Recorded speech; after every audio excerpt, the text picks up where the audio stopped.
would be goodbye, my love. When did the close of forever come, my love?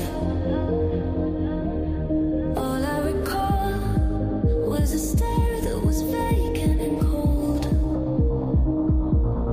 Where did the spark go, the warmth that once stole my soul?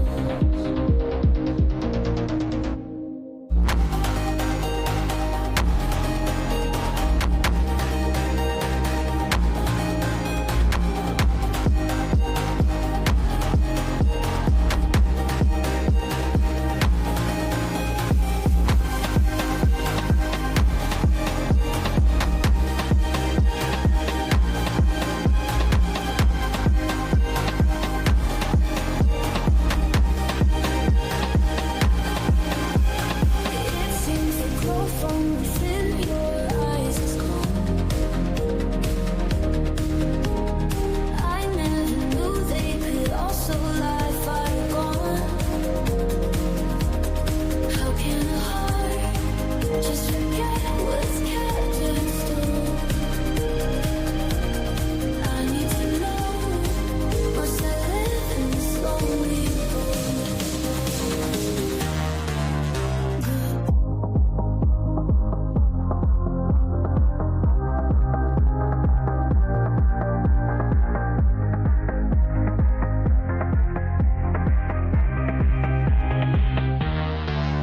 Goodbye, my love, we'll drift away.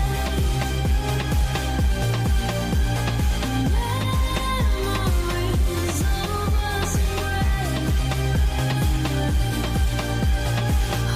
on to breaking ties, lost within space and height. Once we burned within this fire, now we part. No more desire, silent nights. We can't deny waiting as we say goodbye. Goodbye, my love, we'll drift away. Memories of us in gray, holding on to breaking ties, lost within space and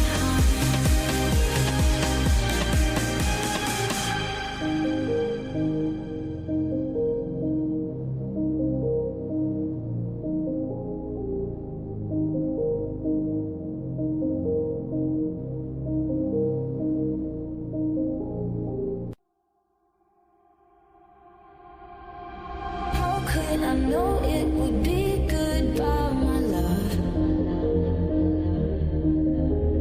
When did the close of forever come, my love?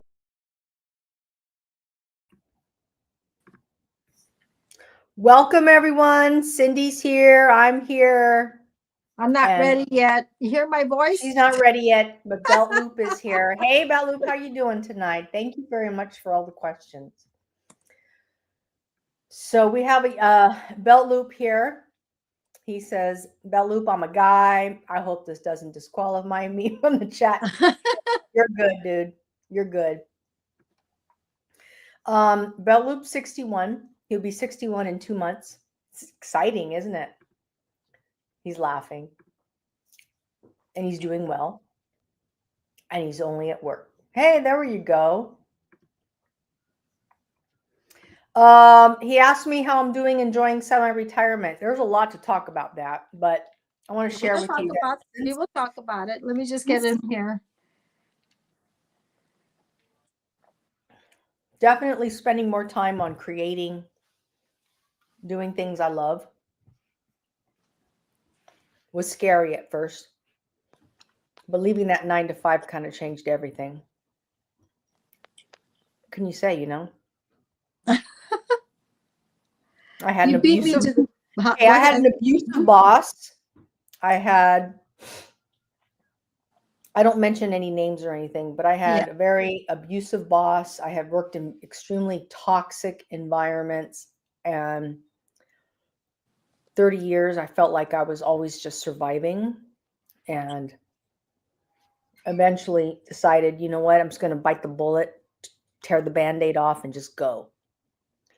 And it made a big difference. As soon as I drove away, I knew that life was going to be okay. Now, last year, I saw my tax returns. I made $25,000 at Target for the Pretty entire year. good. But guess what? I still managed to pay my bills. 25,000 is average now. That's a great perspective. I work 5 miles away from home. I pay $50 a month at best for gas. Mm-hmm. I pay less than $200 a month on insurance, auto insurance, and the car's paid. So you're coming out with something really good I'm going to talk about, as you just said that right now. I'm just making sure that I look wonderful. I got a hair sticking up on my hair right here. I'm on Facebook. That's I real haven't life done my right hair. there. And I'm going to tell you what, I got my hair colored yesterday. And I never wash my hair the day that I get my hair colored. So the next day I don't wash my hair. I try not to use curling irons on it. So I want it to really set in my hair. And I just feel like it lasts longer. So I don't wash it until tomorrow. And then I don't do a deep conditioner till like the following week. So my hair is flat today. And no makeup because I've been running around. So while I am talking to everybody, I'm going to put some concealer on so I look a little decent. So And in case you don't know us, Cindy is Yes. my sister's Cindy Lifestyle and More. That's her Yes. channel on YouTube. And what do I do? Mostly hauls and beauty, because that's your life. Yes. And it's in this like life vlog. However, I'm a little bit different. Yes. Talk about what you do, Lisa. So I just do a life vlog about semi-retirement, living my best semi-retired life, and just reinventing, you know. And belt loop, Or whatever she wants to. whatever I want to talk about. I don't believe, I'm so tired of everybody chasing the algorithm. It's like the algorithm, don't chase the algorithm, let the algorithm chase you. So, but yeah. And I do beauty and skincare. I don't look like it right now. I know. If you look at my videos, I do. Yes, we are sisters. My sister Cindy is my oldest sister, but we've lived very different lives growing up. Cindy was always a girly girl, and I was always the tomboy. And it's just been how life has always been, you know. Yes. She's 5 years older than me. That means nothing, though. See, she's put makeup on. I haven't put makeup on all day. But Belle Loop wants to know. She says, "You're actually sisters or just friends?" No, we're sisters. No, we're sisters. And how long have you been doing YouTube? So Cindy's been on YouTube for since March or April 2021. 2021? Yeah. No, seriously. Let me look here. My first. Oh yeah, I get the point that 2021. I was crazy. I was thinking, what? Okay. And I've been doing YouTube around, I think I posted one video in 2021 and then I stopped. I went on TikTok and then I went back to YouTube. Go ahead. April 12th, 2021. April 12th, 2021. Mm-hmm. It's a long time. But I've learned so much. And I'm going to be honest, when I got on YouTube, I didn't know what I was doing. I was like, what do I do? What do I talk about? What camera do I use? I mean, like, I had no inclination of what to do.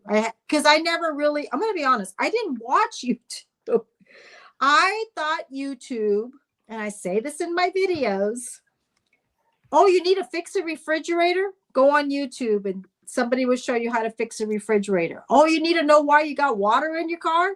But I didn't realize that half of the people that I was checking up they were handyman that started a YouTube channel. They were probably a refrigerator person that used to work for Kinmore, who started a YouTube channel. I thought that these were all professionals, certification, and they were sharing advice and information. Well, I didn't understand the concept that no, it's nothing to do with certification. These are people who like to share makeup, skincare, hair care, refrigerator, mechanics, an oil change. And that's what when my husband was alive, we would go, oh, this is not blinking right. So he would go Ford, da da da da, light bulb's not working. And then somebody would come on, say, go get your light bulb. You open it up. And we thought they were professional, certified, and a lot of them were just really they knew how to work with cars. Yes. We didn't understand that. Like, we started watching YouTube like 2018. My husband used to watch Brian Slots. I didn't start watching YouTube in 2020 because when COVID happened, I didn't know what to do. TVs weren't really doing it much. So that's when I was introduced. And then I go, oh, that person is not a makeup artist. Oh, that person is a housewife who's doing it. It kind of like just clicked. And yeah. So now you know how I got introduced. So when I started doing YouTube, I'm like, well, what do I do? And guess who told me to do a YouTube channel? You're looking at her on, I guess, your left. I told Cindy long time ago that she should get on YouTube and share. This was when she was in her 50s. Yeah. Makeup for women over 50, fashion for women over 50, because she was always into that. And I said, yeah, it's something that people would really be interested. And she never really got it, but Greg was like, yeah, we're going to put a little studio together. And Cindy's going to Didn't do it, but we finally did. But finally she got around to it. So y'all, StreamYard, I started that too. Talk Studio Streamables. Now we use Evie. Yeah, we use StreamYard because it's an easy interface and we enjoy it. Yeah. Peyton's here. Peyton says that 2020 was the worst year of his life. It would be great, Peyton, if you want to share that on your content. We would love to find out more, Yeah. Great conversation piece. And Oops, then it's loud. Belt Loop says it sounds like a good niche. The niche Cindy's in is in beauty, which is basically like wellness, health and wellness, fashion, and me is just lifestyle. And I love sharing lifestyle. I love getting out in the garden, sharing my lifestyle, going live, and also in the backyard, because I do small house living as well. I live in a very, very, very small house. By the way, Cindy, I had to make a call out to a cleaning service, see if somebody can come out once a month to clean the house. Never fails. As soon as I get on live, go ahead and the reason why that I went with beauty, which probably made sense. Let me close my door. Okay. So Belt Loop says his life changed very little in 2020. He still had to go to work, although, and being in the South, it wasn't the same as a large democratic city. I lived and worked in Los Angeles City proper during the situation. And I want to share with you, it was a shit show. I will never forget it. I had to drive to work in the morning with a certificate or a letter in my car so that if ever I was pulled over, I would take out the letter, show it to the officer that said to that officer that I was a qualified essential worker going to work at that hour. And it was okay for me to be on the road. Oh, really? 100%, a letter I never threw away. You know what? Now that you mentioned that, I had one. Okay. So let me tell you. So so if you're new here, let me back up. I'm a beauty advisor at Macy's. So, and the reason why I'm a beauty advisor, because I used to work in sales in cosmetics and fragrance, and then I worked in hair care for 27 years. So since I was 18 years old, I've been in the beauty industry. And I was coming home, and Greg came to pick me up. Greg came to pick me up at work, and Macy's had to give us a sheet. Now that you think of that reason why we were leaving, because we used to close at 9. Now we close at 8. And we had to have a sheet of why we were leaving from work, because some people got stopped and they said they work at the store. So Greg's sitting in my car, and Greg came to pick me up, and he had a headache, and he says, "Can you go ahead and drive?" And I said, "Yeah." I got stopped. I got stopped in my neighborhood. I'm driving in. It was like 10, like about 9:30 or 10, because Greg and I went to the store. And he said, "Here's my license plate. And under above the license plate, there's a light." And he said that my light wasn't on. But that's not the why he stopped me. He wanted to know why we were driving around at night. And I said, "I just got off work." I work at Macy's. I got off at 9:00. And he said he wanted to know why Greg was sitting in there. I says, "Because he came and picked me up. He came to pick me up so we can go to the store, because we had to go to the store and pick up a few dog bones and food like that." I said, "So you stopped me to ask me why I'm driving at night." Mhm. It wasn't about the light, but he used the light to stop. And that's when I had the paper in the back seat. And It's then shocking. he just let it go. Huh? Yeah, It was I shocking. remember that. That happened to me. I remember going to work and living and working in downtown Los Angeles. Uh-huh. And we had to maintain 6 feet. Not a problem. I don't have a problem. I prefer to maintain 6 feet. Right. But we had the health department walking down the street back and forth, going into businesses and saying, "Hey, you guys need to make sure you're keeping a 6-foot distance." Right. And when Mother's Day rolled around and they started lifting a little bit because of social pressures, the health department would come in and literally, like, you would go, "The health department's here. Everybody maintain." And then the manager would be like, "Maintain 6 feet. They're going to shut us down. Maintain 6 feet." So we all had to change our behavior Right. as the health department would walk in. And then there would be the quizzes. The quizzes were anybody, any place, anytime can walk up to you and ask you questions about what you know working there, and if you have been trained properly on safety protocols, health protocols. What ifs were a lot of the questions. The what ifs and what ares. What ifs and what ares were the questions. So you had to also work with that, and also just the mask thing. We had a gentleman I worked with who was obese. Okay. And he was exempted from wearing a mask. This is downtown LA. Right. But we had customers come in and say to the manager, "Hey, that guy's not wearing a mask." Right.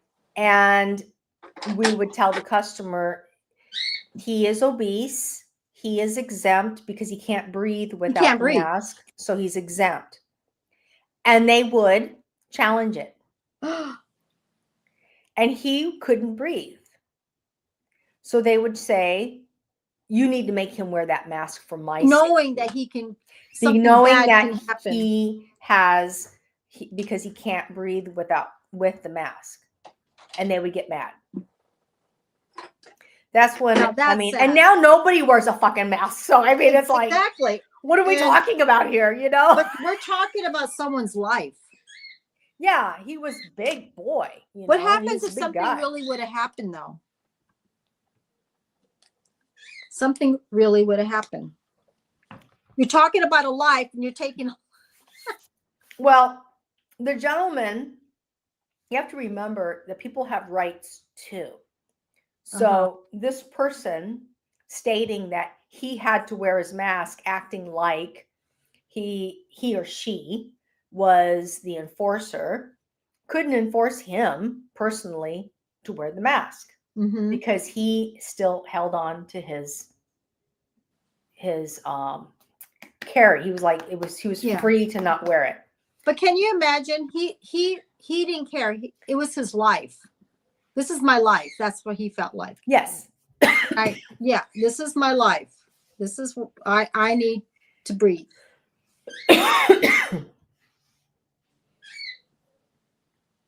All right, now I'm done. I can talk to everybody. I agree, Peyton. You know, it's like we told her or him or her or whatever, you know, we told that person, hey, he's whatever X, Y, and Z exempt because of the X, Y, and Z. And that person completely disregarded it in a very Yeah. selfish manner, saying, so you know what?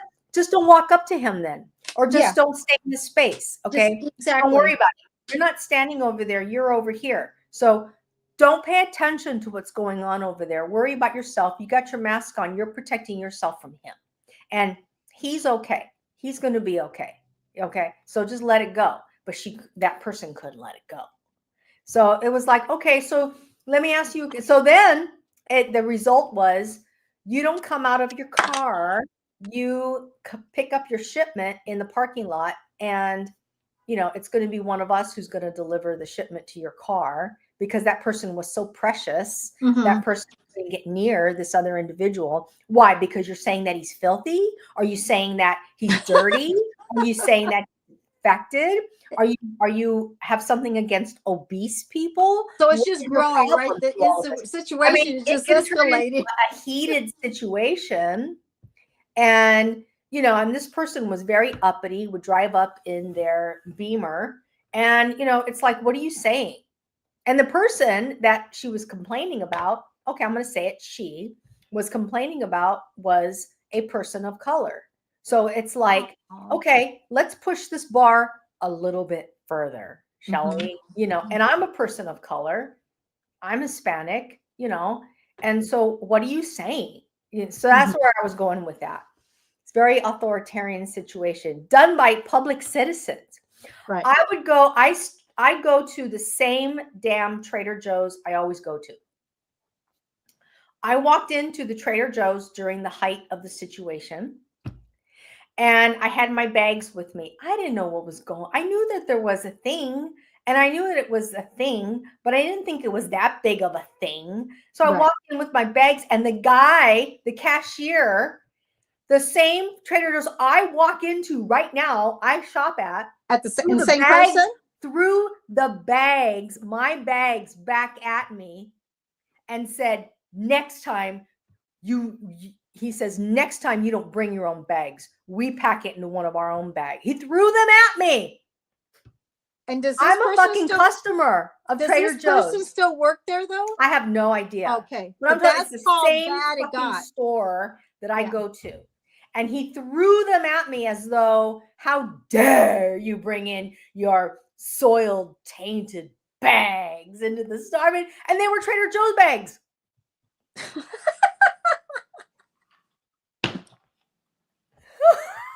This tiny little woman just standing there like, okay. I mean, all right, sorry.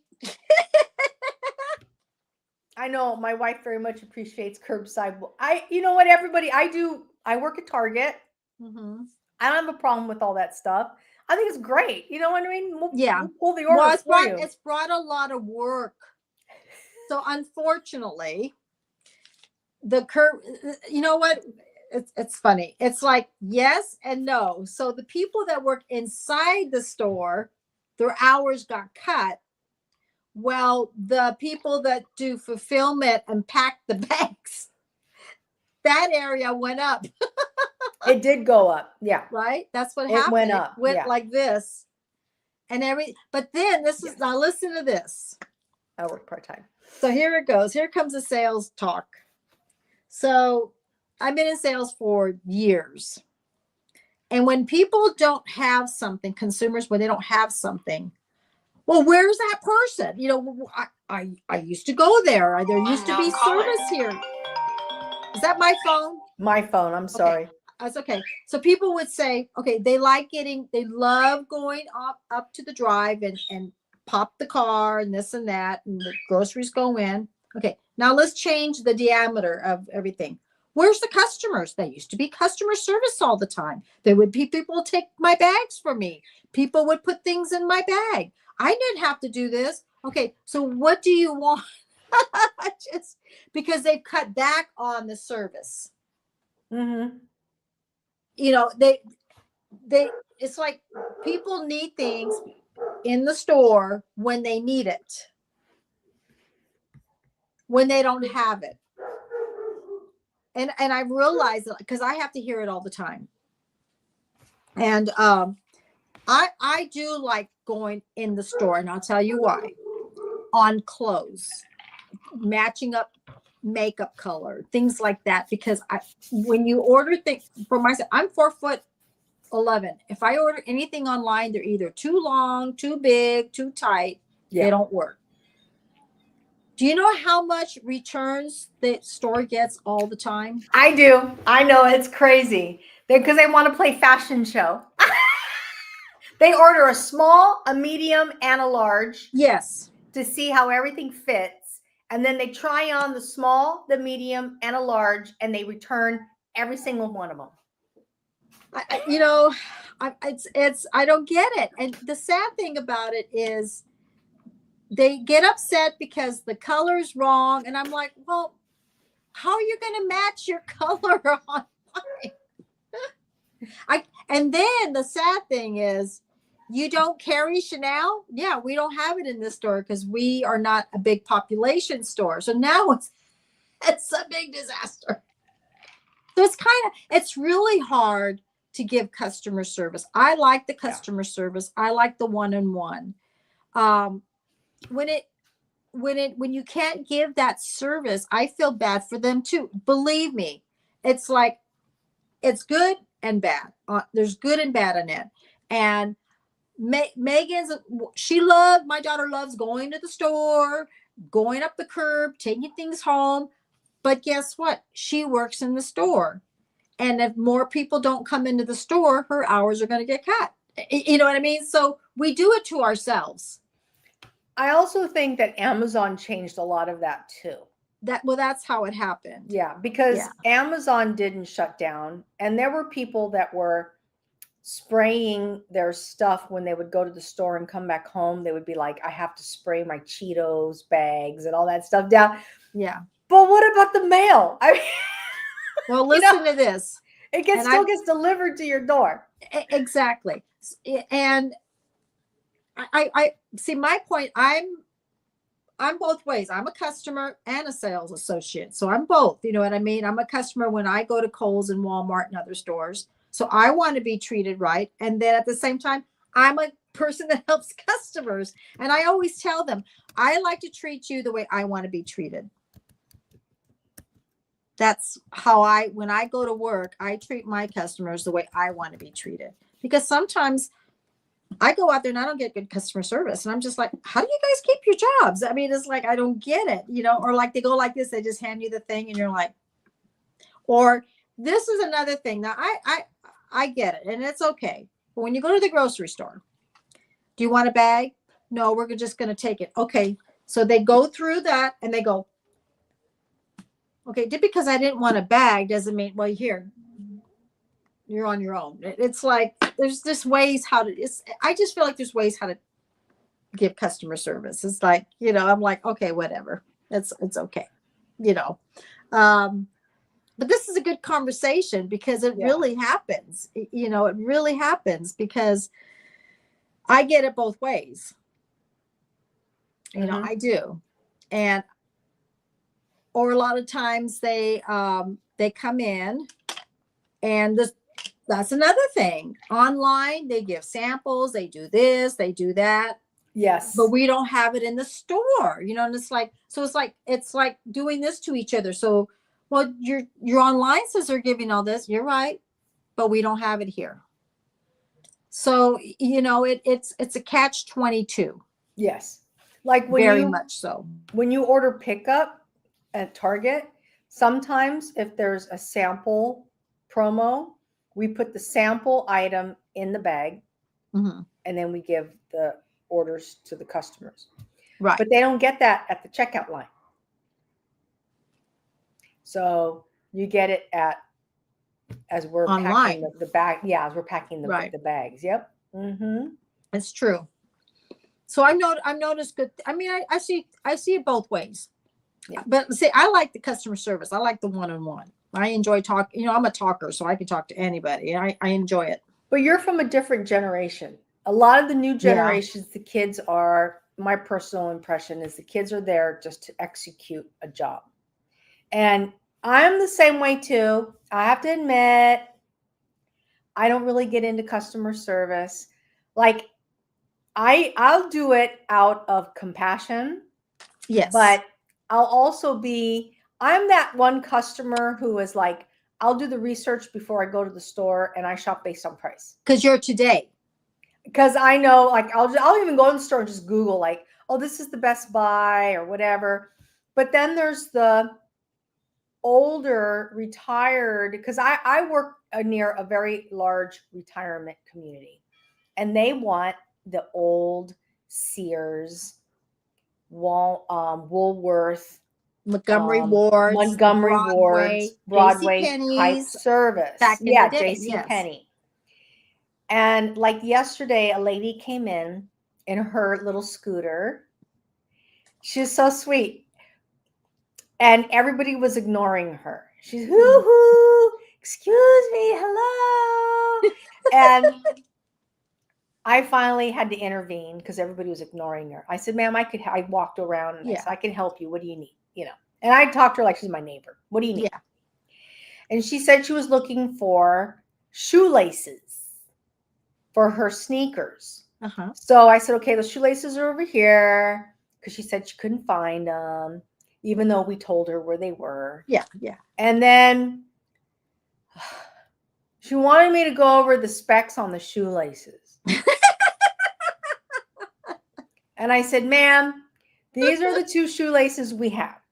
We have a size 42 and a 53 or 54, whatever it is. Well, how long is? Yeah. And I said, you can get a round one or you can get a flat shoelace. Okay. I go, but these are the store. These are, he says, I have no doubt many stores the same here. Same old, same. Yep. LOL. So I said, what? She was like, well, I don't know what size. And I said, if you turn the package around, it tells you what size, the length and the size. She's like, well, that's not long enough. I'm reading it to her. Right. Okay. This is the next size up. It's an 8 to a 9. Oh, well, I guess I need to go and figure out yeah, I can't do it for you. And But you're see, not wearing your sneakers here. But see, that's what they're used to. They're used to, going in and there's a sample there. They can look at the sample and then, get an idea. But guess what happens when you have samples? They get taken. Mm-hmm. Now you don't have any, everything's locked up. The other thing that this happened yesterday. A gentleman walks in and I was doing something. I was counting change and stuff. Cindy, do you know where's Makeup Macy's has a furniture store? I'm like, well, not here. And the poor old man was just devastated. He's like, because it used to be all up on the 4th floor. But they're thinking of the day when they sold TV sets and mattresses and furniture. I says, we do, but not at this store. I go, you can try Santa Barbara. I go, I think they do. We don't even know, to be honest with you. We don't even know if Santa Barbara has it. Because you know why? We used to have booklets at each station back in the day of all the stores. And it would tell you what departments they had. It would say, it would be like Brea, Costa Mesa, blah, blah, blah, furniture. We don't even have a booklet of the other stores. We don't even call other stores. We don't transfer. All that's gone. And this is the point. They'll say, well, can you call the store? Oh my God. We don't have that anymore. We don't have those phones that go. we used to do that. I would call another store and say, I have a customer here. This is Cindy from Brea Mall, or Cynthia at the time. I would say they're looking for a China or Noritake or whatever. And they go, yeah, we'll hold it. There's nothing like that anymore. It Doesn't happen. It doesn't happen. So he goes, can you call the other store? I said, sir, we don't even have a booklet of it's like we have to go on our cell phones and do it ourselves. And we've got people. It's not, I hate to say it. It's just not like that anymore. So we told them that, I mean, I felt bad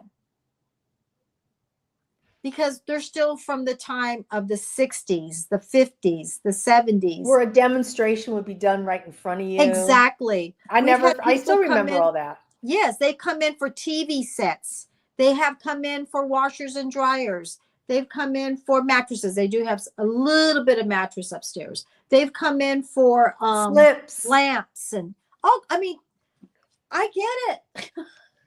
We don't have it. Now they did try to bring in furniture. Didn't make it. Nobody's going to buy it. They go to living spaces instead. But the ones that still want to go, we don't have anything for them. Mm-hmm. IKEA came out, and guess where everybody goes to? IKEA. It's like living spaces, IKEA. So it really made it hard for the furniture business, and a lot of department stores don't have it anymore. Or you could buy it on Amazon. And you can buy it on Amazon. Will deliver the darn thing and they'll deliver those mattresses that are tightly wrapped. Yes. And then you just tear open it and the mattress will just unfold right on top of your thing.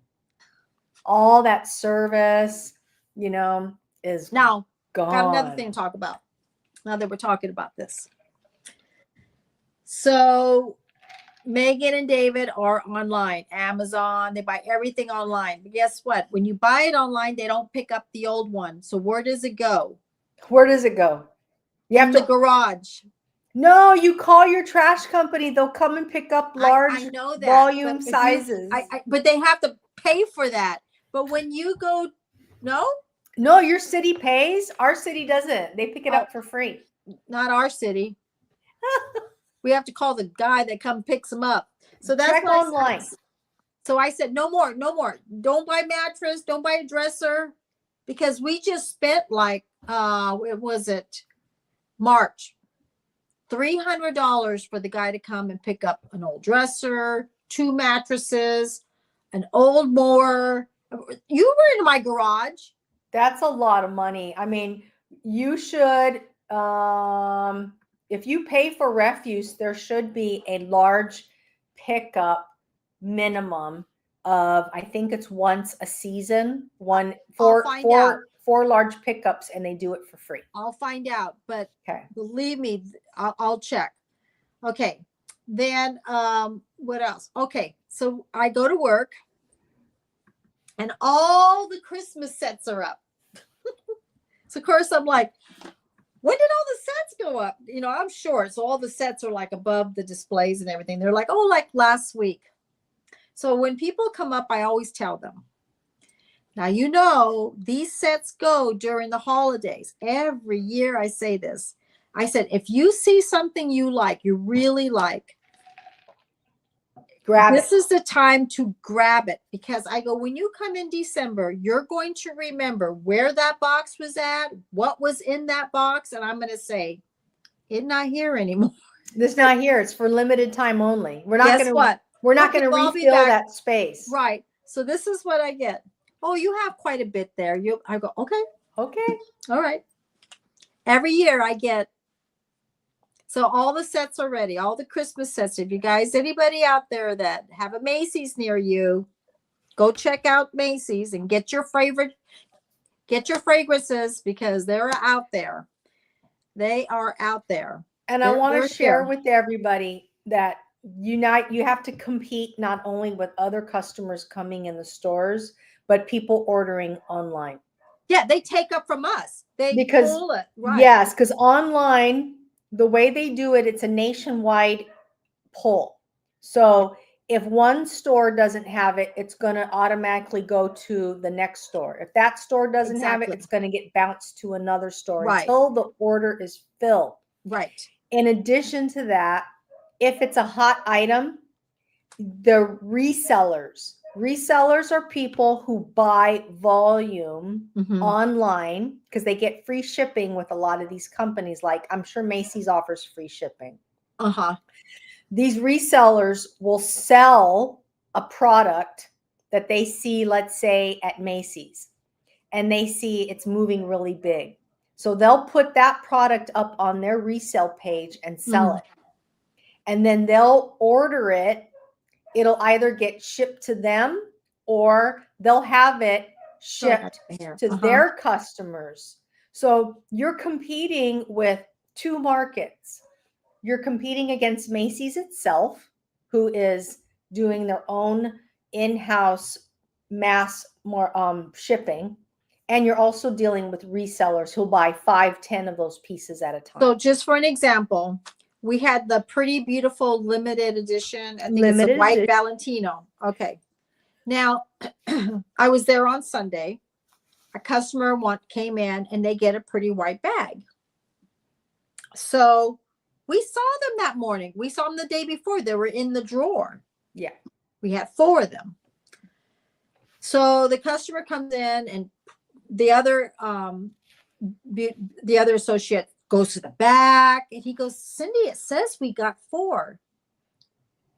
Then the girl across says, the fulfillment lady came here and she got all 4 of them. And it doesn't show a minus until she puts it in. Boom. Right. Right. So she takes 4 of them. Now we don't have any for the person that's going to come into the store because it's going to a shipper. She's going to send it out. And he goes, oh no. And I go, and the lady goes, well, it says you have 4. I go, we do, but she's already taken them. They're not here. They're gone. They're upstairs. And once she enters it, now it's going to be gone. It's going to be, Okay. So- I tell that to customers too. They'll say, but it says you have it here. But you don't know if it's in somebody's cart. You don't know if Yes. somebody pulled it off and they're walking around the store. It You broke, don't and know if it's not a it's tester yet. It's not damaged yet. just because it says we have it doesn't mean somebody hasn't already grabbed it and put Right. it in their cart, or maybe somebody grabbed it and hid it And it's for somewhere a later else. day. Right. I see people hiding stuff all the time. Yeah, you'll see like something is being hid for whatever reason. And you're like, what is that doing behind there? I find it behind pillows. Yeah. They hide it in the pillows because you could stuff things in Because the they pillow may come rack. back that night or the next day and Or they're for waiting whatever till they reason. paid. Like, okay, I want this. I only see there's 2 on the display. I want to make sure I get it. So I'm going to grab it. I'm going to hide it behind the pillows. Yes. And I know where it is. So when I get paid, I'm going to come back, grab it, and buy it. Exactly. Like Happens all we the had a customer that came in. He goes, well, I can't believe you guys don't have trackers on them. I'm like, what? We do have trackers That on would be good idea. clothes. But Certain things have trackers on them. You can Well, ours scan don't. and try to find them. Ours don't have trackers. Ours just have the schematic that's in case you walk out the door with them. But Okay. no, at least you guys trackers. We don't. We're not that advanced. Yeah, you have to scan for the item, but not all DPCIs are scannable. Clothes are, and some clothes are not. I've experienced, I'm like, wait a minute, I should be able to scan this item. And no, that for some reason it's not scannable, but that happens all the time. Right. And see, we work in a smaller Macy's. So I get customers come in. Oh my God, especially at Christmas time. It said that you had it. I go, we do carry it, but it's in Costa Mesa. It's in New York. And they're mad because they came to get that gift. And I'm like, I am so sorry. So of course I try to go on there to find it. You know what I mean? I'm like, okay, I found it. But it's coming from New York and it depends on the weather and it's during the week. And so this is what I say. So I can order it. And Christmas is like in 5 days. I mean, like we're talking about, so either you order it and give an IOU, This is 5 days. Should order that one time. or, because I'm trying to help them. I go through this every year. That's why I'm telling you about it. Okay, so these are the areas where it's coming from. New York, Chicago, Illinois. I mean, and they're all like snowing, thunderstorm, Minneapolis. And I said, okay. And they go by when they pick it, they pick it, package it, and send it. Mm-hmm. That's why it gives you 2 weeks, 2 weeks and working days. Okay, but Christmas is next week. I'm just letting you know that I can order it. What do you want me to do? Right. And I go, and the clock is ticking. Okay. The clock is ticking here. So every minute you can see it 3, you can see it 4. I go, give an IOU card. Okay. All right. I'm like, so I say, am I going to see you next year? Like in October or November? They're like, yeah. I go, be here early. All right. Yeah. And every year it happens, and then the ones that happen, they're there to see me. They'll start coming in like the next 2 weeks because they don't want to do that again. And then we do it all the time. Oh, yep. Or back to school.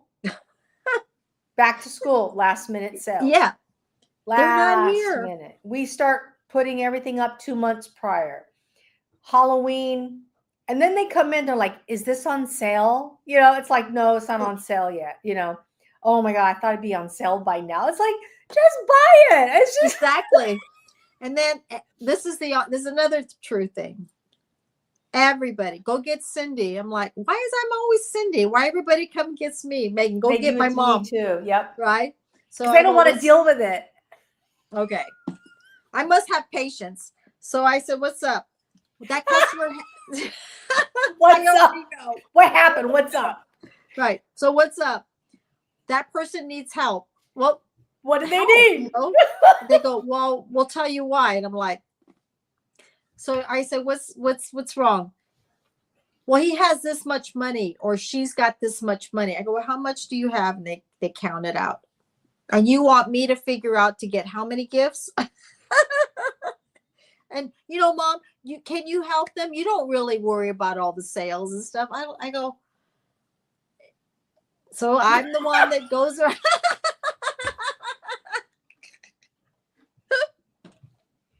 I'm like, I do like to make money. But okay. And of course, I get the 10 service and everything, but I'll get them. And they have this much to deal with, and they've got this many people. And believe me, some way, somehow, and that's not the end of it. I also wrap it. You know what I mean? It's like, it's. At Target, we don't do that. Go get my mom. But it's amazing how the kids clam up. They don't know how to listen to somebody. They get like the young ones. They're like, and I see it. I go, what do you need? What happened? I'll take it. You can see that. Yeah. face. And they'll ask a question, especially if it's in like kitchen. Yeah. Oh, I'm looking for, the guy will say, he doesn't know how to explain it. I'll go, oh, so you want ice trays. That's what you're looking for is ice trays. Okay. Ice trays is in Home Essentials. It's right up there against the wall. You can get the ice trays up against but the kids don't, when they're 17 years old or 16, they haven't been on the planet this long. Right. They don't know what ice trays are. They're dealing with ice makers. And they're like, oh, ice tray. And then I also do this. So let's say they're the items that we don't have. I go to the greeting card section and go get a bunch of cards, but I don't go to the expensive one. I go upstairs or backstage is like TJ Maxx, and I try to get as much as I can. I come downstairs and say, look, get this little item. It's not that it's inexpensive. Just put it in there and say that it's on its way. Okay, Cindy, thank you. And I'm like, and every year I get them. I must get I probably get like 5 that will come up, and they'll come like the last week. And it's like because I guess they know that I will help them and I would get them through it. Yeah, but that's a stretch. It is a stretch. That's for me. That's like, And Well, remember, nowadays, I work you're on the taking floor. advantage. Yeah. Nowadays, you're being thoughtfully lazy by saying, "Oh, I'm not going to do anything because Cindy's going to do all the heavy lifting for me." Look, I That's don't do not heavy how life lifting. works anymore. It doesn't No work heavy that way. lifting. But Ju- I can figure it out. Just like this guy came in one time, an older gentleman, nothing wrong with that, but he's asking a young kid about air fryers. You're not going to ask a young teenager about an air fryer. Right, right. And so Did you hear what you just said? I mean, interrupt. An older person. Those are the ones that I get that goes to this every year. So I already know. Yeah, so the young kid's just like, he's going to point you to the air fryers, but he's not going to help you with the air fryers. But they're like that in everywhere. They don't help. They're just like over there and they walk away. They don't even look into it. You're like, really? They do it to me. You know, when I go ask something, I'm like, isn't there something else you need to talk to me about here? Even at Lowe's, I'll go to Lowe's. Do I look like someone that knows about wood? And they show you where it's at, and you're like, where did they go? They were just here. That's their job. They were told you asked a question, they answered it. That's it. You don't nothing else. They're not an expert on it. So the poor guy was like, I want to get an air fryer, and I'm like, questions. How much space do you have on your counter? You want one that doesn't take too much space. You have a small counter. You're you got a big counter. asking. You know what I mean? And then I'm asking because some people don't know how to explain themselves. Right. Okay. So you want something that's inexpensive. You want something with more features. This one's heavy. This one's lighter. What is it that? So you choose what you want. Well, which one do you have? Well, I got the bougie one because I like to cook. So I got the $365 one. Have you seen because that's my baby. Have you seen my oven my dryer? It's a big old bougie one. If you want an air fryer in it. And you're in my I'm a Cuisinart lady, so I'm gonna put a Cuisinart in my kitchen because that's my thing. Okay. But I cook. So I told the guy, I'm like, I like to cook. I have a channel on YouTube. I have my air fryer. You just have a little apartment and you just want you don't need that you big. Probably won't even use it. Exactly. You know? You just want to cook some French fries in there and make a cheeseburger. I don't know. Put a pizza there. Yeah, and frozen slice of food, pizza or something. Okay. Yeah. But yeah, I mean, you ask the right questions. So, and then people ask me that stuff, especially men. They're like, they don't care. Sub Jitsi, killing it, grill it. All right. So, killing it, grill it is here tonight. Okay. But it happens to me too, because I'll turn around and I'm not really, a lot of things I'm not good at. And I'm like, where'd they go? Like, and my daughter does that to me. Okay, here, Mom. Figure it out. It's like, geez, and I am learning. Believe me, I'm learning a lot. But it just cracks me up. That's why I probably don't leave people, because I don't like happening it to me. Some of the kids they're so cute because they're like, are you setting me up? Because the people ask questions that they've never thought anybody would ever ask. It's like, well, can you I open got the box yesterday? No. He came in out of the blue. I don't even know what they're talking about. He's talking to somebody else. Cindy, do we have any? Cindy, I thought they were talking about sprays, and I'm like going, what do you mean like spray? Oh, I get a lot of people ask for. Do you remember when people used to pour in the fragrance spray, and women had the big long thing and they would spray? They would, yeah. Right. I get every Mother's Day, Valentine's Day, and Christmas. Do you have like the fragrance spray? And I know what they're talking about, right? So everybody else is showing them the fragrance spray. I go, that's not what he's talking about. He's talking about it's an empty bottle with like a rope, and they squeeze it. The man goes, exactly. My wife wants one of those. I'm like, go to Amazon. You're never gonna find it here. I had a woman tell me she didn't have a computer. I looked at her like, are you serious? Let me open up the door for the dog. And what's Facebook? I don't know what Facebook. There, people don't even know what YouTube is. Let me get the door open for the dog. All the time. I like, you don't even tell you don't have I don't have a computer? How you not have a computer? I mean, that come on, the computers were out during when they were at least 60 years old. Okay, and I deal with the elderly all the time. I love them, but I feel bad sometimes because I feel like what's the word? I'm abandoning them because they lived in an era where a department store was an absolute full service experience.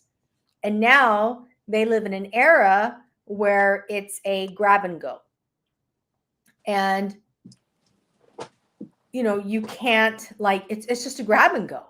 It's grab your stuff, go to the cash register and go. And it's really hard. And I know that based on what some of them ask me, that they don't do a lot of shopping anymore. Mm-hmm. They're either wheelchair bound or they rely on specific days, or maybe and they're not even giving a couple them months go by before they go to the store. right. And they're not there to. That's why I was talking about customer service, that they're not there anymore, and it's really sad because some people really do need that. They need that extra service. It's a volume business now. Yeah. We had an elderly woman in her wheelchair come in, and she's so sweet. She's a very nice lady, and she has a roommate, and a roommate is also an elderly woman. Mm-hmm. And she needed to pick out a pair of sweatpants for her roommate. So she gives us a picture of her roommate. Oh. And she's like, can you help me find her a pair of sweatpants? It was easy to do, but it wasn't easy to do because she didn't know how to navigate through the aisles on her own. Right. So we had to have somebody help her navigate through the aisle. I felt so bad because I know. not only were we not able to help her, she had to sit there and wait. You know how you go to a casino, Mm-hmm. you stop at a parking lot and the bus picks you up and then it takes you to the casino. So imagine a group bus picking you up and taking you to the Target. Okay. And you go and you rummage through the Target and you try to get what you need. And now you have to sit there and you have to wait for the group bus to come and pick you up to take you back home. So she had to sit there and wait outside for that particular service bus to come and pick her up, which may have been an hour, Right. an hour and a half, Right. 2 hours, who knows? But I felt so bad because she was sitting there by herself. Right. Right. Because she didn't have anybody to help her. And you see that a lot. Yeah, it's hard. It's hard to look at. It's hard to see. It's hard to witness. And there's nothing you can do about it. I know. And, when I see that, I get so upset. And, like Megan would say, Mom, don't worry about it. I go, but you know what? That could be me in 20, 30 years. And time is getting more advanced. And I think about it what happens if it happens to me? I know. I think about that now too. How many years I've been around? Yeah, 6 decades. And you figure how much new technology and new things just from 5 years ago. Okay. Then we talk about 10 years ago. Back in the 80s and 90s and early 2000, who thought that everybody would be going to a Tesla place and putting on charging up cars on the battery? I mean, whoever thought that would be happening? Nobody, So that's what I say. Every year, every day, every month, technology is going more and more and more. And we're going to eventually be in our 90s or 80s. If I live that long, Most but I'm likely, just saying, yeah. It could be me. That's why I feel bad, because I do feel bad when I see things like that, because right now it's not us right now. But what happens when I would love to see what the future will bring us, but how far the future is going to be. Yeah. Yeah, but I mean, I know, and I mentioned this in a video not too long ago about being what is considered old. Like, okay, I'm 60. I don't freaking feel it. Like, I don't think or live like what old school a 60-year-old would look like and live like. You know what I mean? Well, back in the day, the back in the day 60-year-old. If you look, okay, I don't know what channel it's on YouTube. And I don't know why, but they've been popping up. They show old videos of the 1900s, and now they put it in color.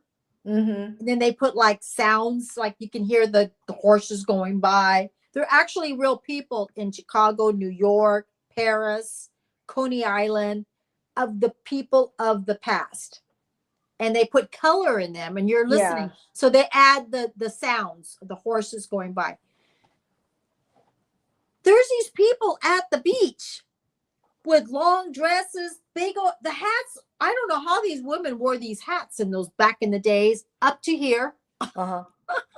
walking along, sitting at the beach. People, you know how people go to the beach nowadays? Bathing suits, shorts, sundresses. People on a Sunday and Saturday afternoon, these people were full on decked out.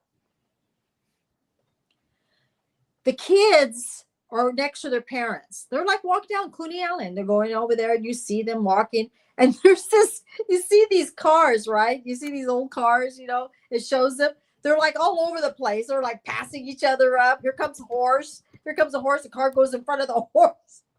They had no way of one car goes that way, the other cars go this way. They'd be walking just across the street everywhere. Oh, you should stop. People are running across the street. Here comes a horse. Here comes the trolley. Here comes a car. I'm like, no worries in the world. I mean, I'm like watching this on YouTube, some channel, and they show everything, and it tells you 1918 New York, and it shows you New York today, exact same place. And they're real people. Somebody had a movie, and they were filming, and you see these people in the neighborhood. You know, you see the horses there, you know, the buggies. And some got a buggy because they can't afford a car. Some got a car. Okay. Well, that's how this house was built too. That's right, right? Okay. The garage was built to fit either a Model T or a horse and buggy and a horse, right? Mm-hmm. So they're walking, and everything's all over the place. They got the trolley going down, they got the buggy coming, they got the car in front of the buggy, got someone walking. I mean, we're talking about in minutes, seconds. I'm shocked. People were not afraid of anything in those days. Nothing. And they didn't have all the things they do nowadays. Was that check? Oh, you have to check out. So I'm watching this. So there's this car. There's these hats. These hats are like this big. I mean, like, I'm like, I'm not kidding. It'd probably be touching that. The hat is these women. The hat's like this with a big thing on top and round. I mean, the hat's huge, right? So here comes, you see this man driving his car, and they got no, you know, remember, there's nothing on top. There's not a roof. This just the car, right? You know, and you can hear like beep, beep. Oh, they got the bicycles too. People are going with the bicycle. Ding, ding, ding, ding. That's like they're letting you know. They got LA. They show Hollywood and all that. Okay. There's this little girl. I love it. I have to watch it every night because it cracks me up. So she's with her family, you know, the big old T car, Model 4T. She's like this. She must be hot. You know what I mean? She's sitting there with this white outfit, this lace outfit, this little girl, right? Her mom's in the back with this big hat, you know. Her dad's got the suit. They got the person driving the car. She's sitting there. Like Megan. Yeah. Well, somebody was filming, and I don't know how these people got these old films, and what they did. We're talking about technology, and they turned these films with color in it. It's so cool looking because it's more realistic. I love it. I love watching it because the buildings are still there. Those streets are still there. That tree is probably still there. It's all junk now.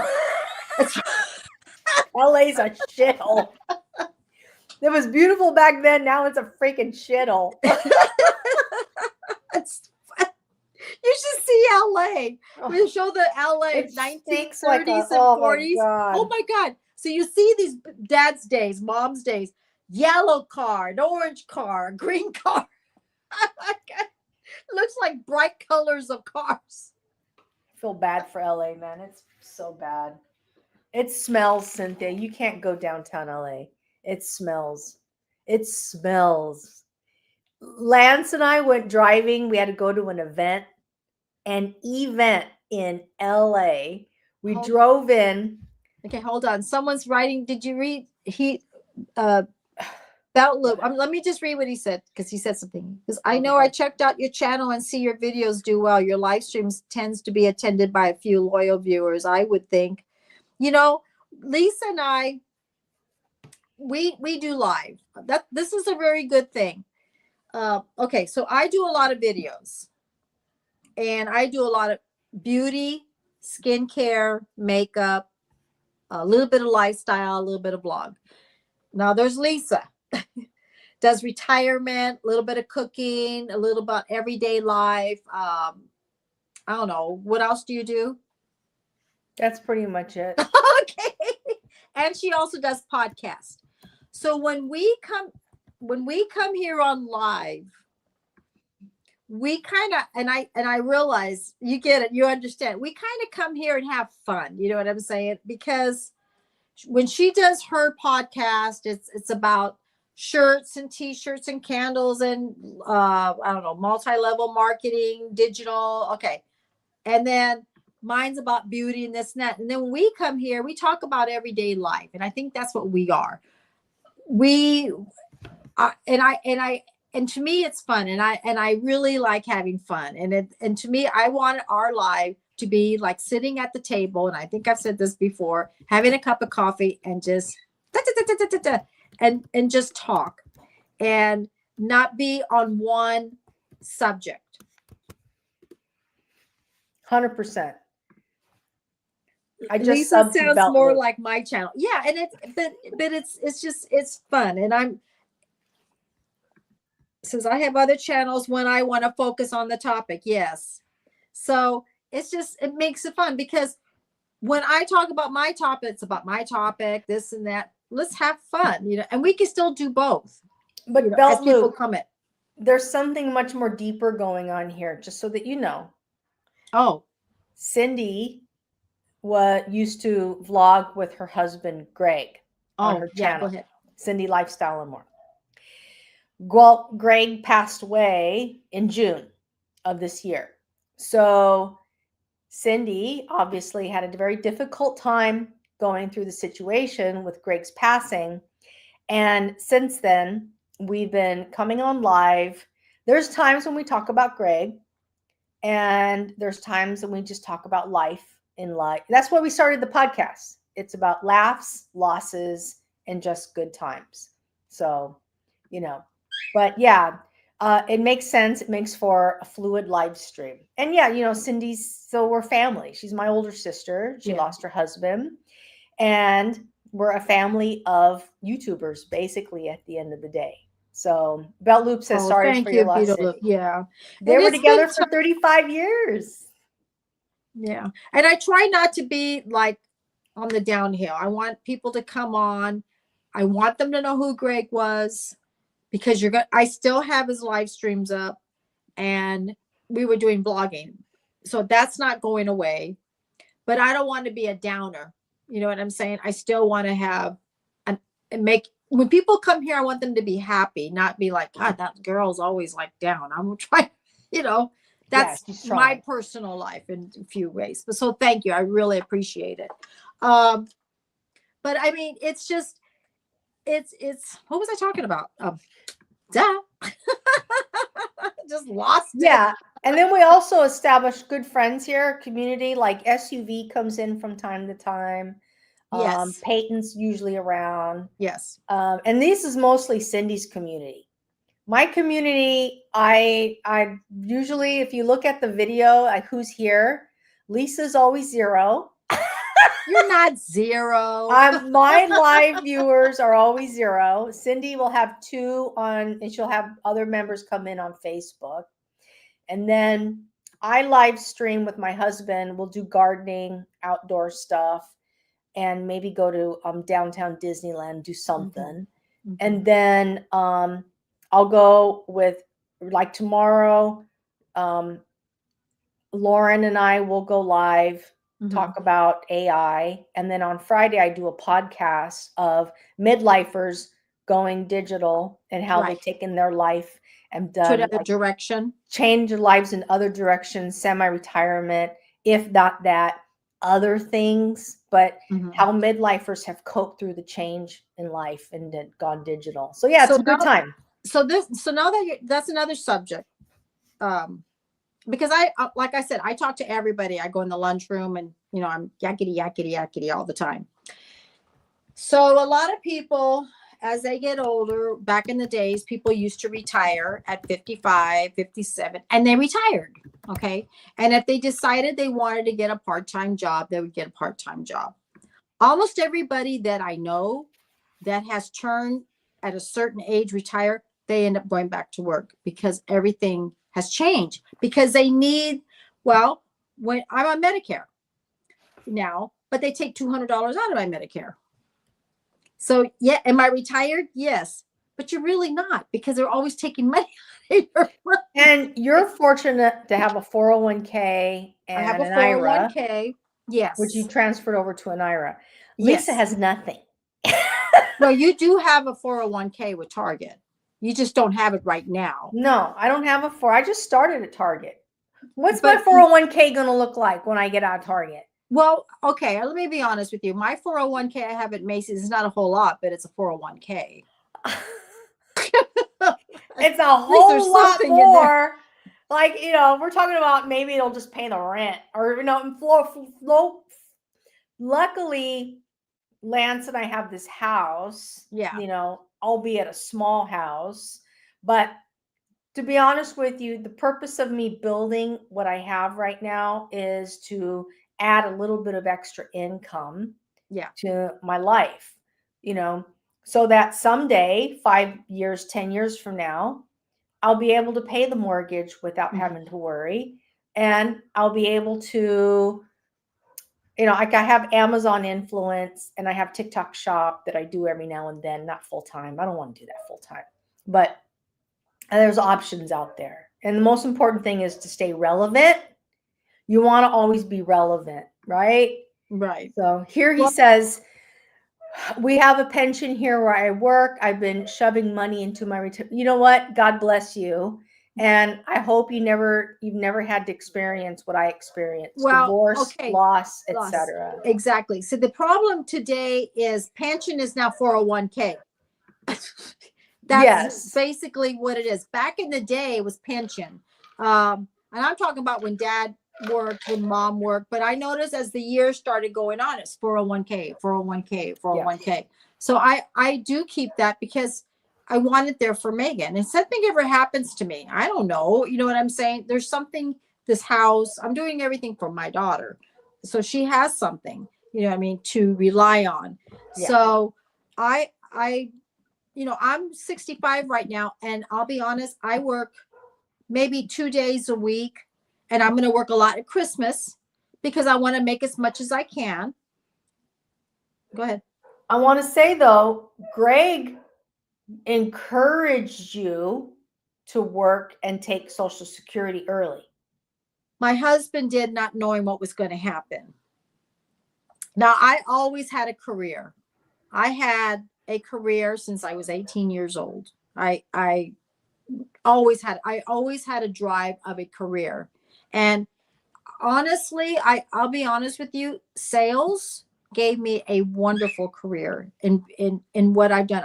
I sold, most people think selling retail it used to be called a dead end, but that's not what it did for me. I turned dead end into a positive because I wanted to learn. Yeah. And turn it into a career. I did. Yeah. And then I found out I learned as much as I could. I worked in the China department. I worked in fashion. I never sold shoes and didn't sell jewelry. And then I got in cosmetics. But what happened was what I did, I started thinking, okay, where do you make most money? I didn't want to sell cars. And I wanted to get out. Cars not me. I'm just not the car person. I like cars, but I'm not the person, this is going to do that. And then window's going to go up. But that's not me. So I wanted something outside. I wanted to see the sunshine. I wanted to have Saturdays off. I wanted to have my Sundays off. And I wanted, but still be in sales. And I happened to talk to somebody. This is weird. So I got a job selling coffee and to lawyers, doctors' offices, companies, and all that. And then I found out, this is before coffee was the big thing in here. Starbucks was in Washington and Oregon and all that area. But someone said, I don't want to do this. I like the outside, but coffee wasn't my thing. And somebody in that department said, oh, my friend just got a job selling hair care products. Maybe you should think of something like that. Mm-hmm. And that's how the door opened. And I felt that the sales got me where I got. And since I've done all that, I can always go back in sales and retail. Yeah, you can. Cosmetics. So I feel like it really gave me something in a positive way.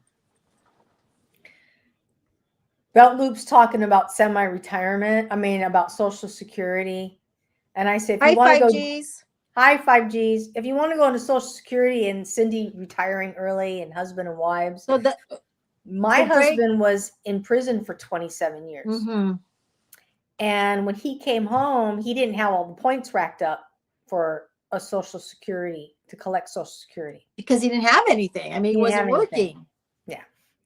And so there's a deeper conversation about, what we're going to do when we collect. So Greg told me a year ago that he wanted me. Greg liked working. He was a valet driver. So he felt like he was still outside. He was still talking to people because he was in sales too. So he felt like he had that connection. But he said to me, why don't you retire early and enjoy life and still work part-time at Macy's? And that's what he said, not knowing that the inevitable, what was going to happen. That he was going to pass. Yeah, but I'm hanging in there. Anyways, so that's so I went to work. Everything's positive right now. We're talking positive, and I've been watching these movies of these people. And you know what interests me about these people? They didn't have a lot. Yeah. Riding a bike, walking to work, taking the trolley. Some had cars, riding a carriage. Okay. When that was created, those videos, they didn't have Social Security. They didn't have a retirement fund. Kids were exploited in the workplace. Yes, they were. They didn't have worker laws. Showing little boys doing the shoes. You see it. You see it all.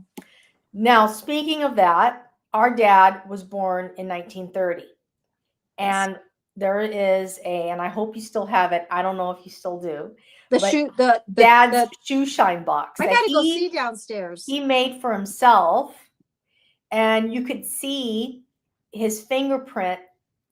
He had first 5 cents. And then you can see that he X'd it out and he changed it to 10 No, cents. but there's only one thing. I don't know. Greg gave that to the guy. Now that I think about it. I don't know. I don't know what to say. I shined shoe when I was a kid, but not for long. But I wanted a little spending money. Dad's purpose of shining shoes was literally to support not the entire family, but everybody had to pitch it. Okay. That's how it was. The kids in those days in the 1800s, 1900s, 1920s, and 1930s, some of them did not go to school. Some of them went to work. Dad says a lot of kids went to work and didn't even graduate. Yeah. There's a story on All in the Family. Yeah. because Archie Bunker, the Play It On Family, was from the 40s and 30s, and he was in high school and he had to quit school to go to work to support his family. So it was about his life then. It Yeah. really did happen. Well, here's the deal. If you don't have the shoe shine box, you don't have the shoe shine No, box. but I just thought about it. I don't know if Greg gave. I'm gonna go downstairs because we still have Dad's. Don't feel Well- bad if you don't have it. No, I'm gonna go because- look. I have Dad's golf. It's downstairs, and then we gave you a bunch of stuff. I don't know. I gave you all of Dad's stuff. No, but remember you took a bunch of bags. I don't know if Greg put the shoe shine thing inside those bags. That's what I'm saying. I don't know. I got to go downstairs and I go left look. everything with you. But don't worry. I mean, don't worry about it right now. Figure it out later. Yeah. I'm like, oh my God. Because I was like, get this stuff out of here. It's got percolated. That's not good. That's a piece of like family history. But that's your Okay. Another thing is I'm not really connected with my dad. My dad passed away. Well, Dad passed away a long time ago. And Cindy's really like, she comes to Riverside Cemetery to visit with him. I respect. I She mean, does the nice things. And I'm like, I don't do any of not it. that he was great to me. Yeah. It's just, I just feel like, you know what? I'm going to end up not being here one of these days. And this is how I see things. If someone says, I don't go to the grave, I don't go to the cemetery, that means they're not going to come see me. So I don't want to be that way. And I'm different. You don't like going to the cemetery. Megan doesn't either. I'm all about, you know what? If you want to give somebody a great send off, just honor them in like, just hang out, Yeah. do a memorial, have a barbecue, but don't memorialize the things. And don't memorialize a plot. If you want to memorialize that person on Celebration of life. Yeah. I couldn't. That's it. But see, Greg didn't even want that. When Greg and we were talking probably about 3 years ago, we talked about things here and there when we went to other people's celebration of life. And Greg said, don't do that. I go, why? He goes, you know what? I'm gone. I'm not here anymore. And he goes, I want people to remember who I am. He really felt that way. And he just really didn't want to do it. And I basically honored what he wanted. Yeah, it's important to give them what Well, they he didn't want. even want to go to funerals. He was like, I go, but it was your friend. You should go. He goes, I don't like funerals either. so that's when he said, why? You know what I mean? Now he was very nice. He took me to go take flowers to Dad. He felt like, because it was important to me. So he did that. But he said, he didn't want it. So, yeah. My Greg attitude was is that way. this. And this is what bothered me. When Dad passed away and we had a funeral for Dad, Mhm. there were people who were at the funeral who didn't see Dad for effing years. years. Yeah. It's like, oh, But Greg was wait a talking minute. about. Now you're showing up, and I put out a placement on social media saying, if I'm gone and you haven't spoken to me or talked to me for whatever reason in like 10 plus years or whatever, just don't come to my funeral. Well, Don't. okay. Don't. Mom, There's no point. You know the guest book at Dad's funeral? Let me give you and Greg was there because he remembers that. Mom goes, such and such was here. And Greg goes, well, you weren't here. That's what Greg said. Well, you weren't here, Sarah. It had their name on there, but they did it before Mom. Like they went at 1:00. Remember, you had a viewing. Yeah, I know. They had like a, And Mom well, felt I kind of didn't, but bad. she had a book available. Yeah. Yeah, but Mom felt bad that they weren't even there when she was there. You know what I mean? And that's what Greg says. Nope. That's what Greg 100%. said. That's what Greg said. So I just People that honored. just abandon because dad had a drinking problem. So nobody wanted to be around the drinking But they problem. did too. And they had a drinking problem. You'll think that they didn't drink with him? I mean, We know that. We were there. So dad had the drinking problem, but they didn't want to come around, so they don't come around. All of a sudden, dad passes away, and next thing you know, the wife is there with the husband. Oh my God, we're so sorry. Right. For loss.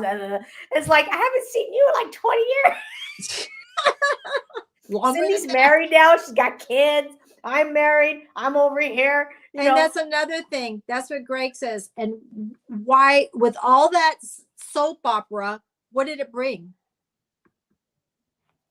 nothing. They're They all left. I mean, you know, they Exactly. are you lonely? Are you bored? Is that why you're here? Exactly. You That's know? what Greg said. They're all gone now. And then what happens to them? They're in the same age and it's ticking. You know, it's the time bomb's ticking. I mean, how sad is that? And then there's dad like lying and she's got the open coffin and everything. And I'm just like, And he and they doesn't walk even up know. and they're like, buddy, you know, it's like, oh, I then they didn't know. come to the funeral. They didn't come to the service. They didn't come to the funeral. They just went to the That's viewing. what Greg didn't like. That's what Greg was saying. So Greg just felt like, no.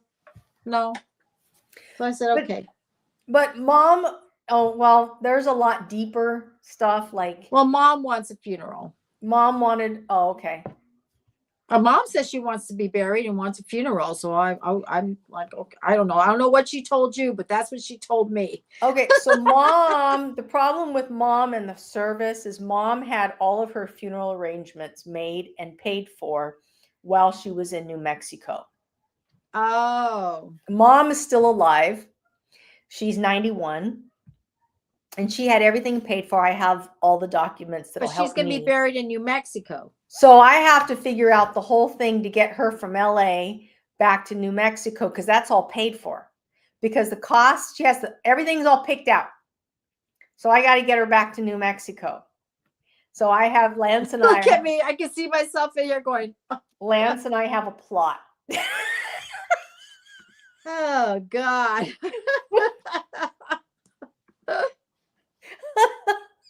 Oh, Trust me. We think we got this thing figured out. Okay. okay. Well, we'll just wait on it when it comes. But there's nobody left in New Mexico except her friends. yeah. Uncle's gone. You know, everybody's estranged at best. So it's going to be like, well, you know, we're going to have to just tell her friends that where she's going. So, and then she sits there. Thank you very much. Thanks, Belt Loop. And I appreciate you being here. It's really great meeting Oh, is he you. leaving? He seems like we're very nice ladies. And I like to know what two, he's straddling two lives right now. I know. Thank you.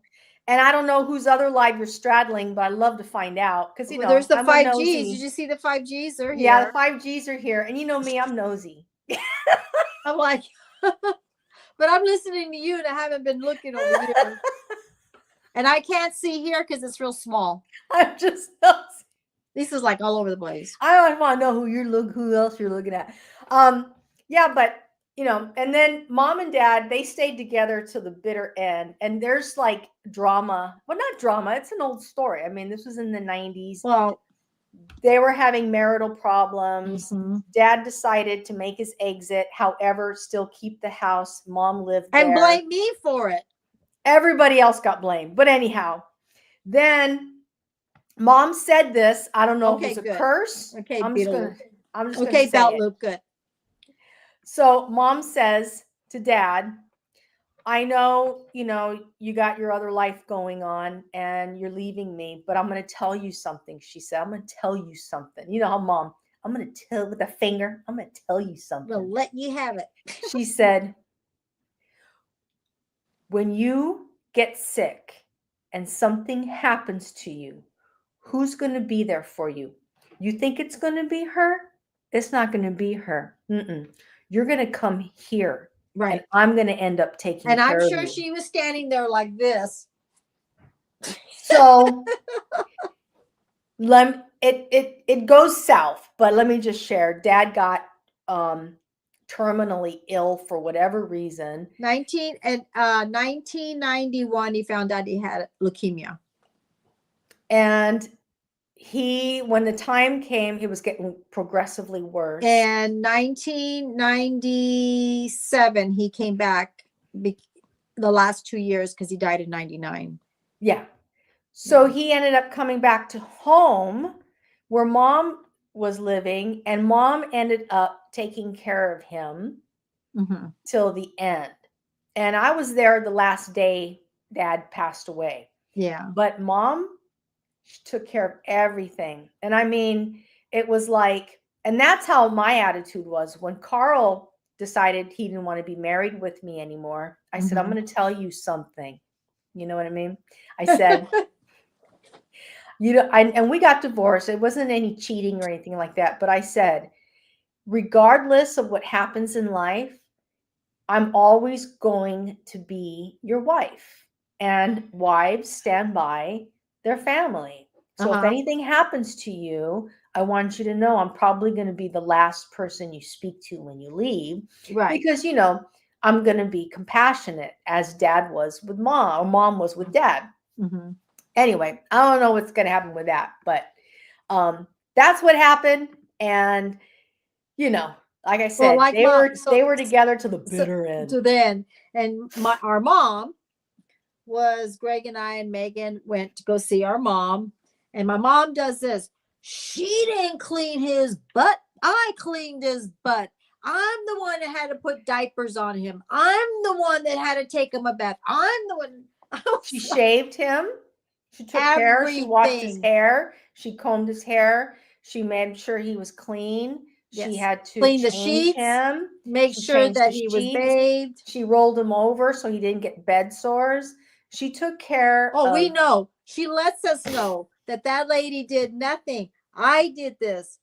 And Greg's like, I already know, Sarah. We know. I did it. I did all of that. We know. We know. Yes. Cindy's my oldest sister. She's a boomer. I'm a Gen X, and it just is what Oh, it a is. simple happy life. That's a cute name. It's a cute name. Like it. Hello, welcome. Yes, we're talking about everything and you can think of right now. We talked about sales, mom. Oh, Dad. and mom paid for dad's funeral services. She paid for the funeral insurance. She had insurance on Was it dad. Horizon? No, she had Forethought insurance. Oh, okay. So when dad passed, she had limousines, and she had Yes, she did. transportation. She had food. She had the really beautiful casket. She had all taken care of, even though he was a veteran, because we had him. Well, he's buried in the veteran cemetery. He's buried at Riverside Cemetery, Veteran Cemetery. And I was like a big thing. I'm like, let him go with, all his veteran buddies, all the soldiers, let him hang out in the cemetery.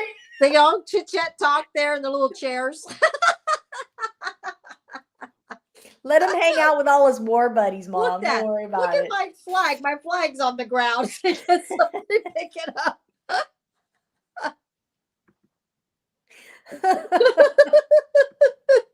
Can you imagine all the little ghosts are all sitting there just chit-chatting? We're all taking flowers.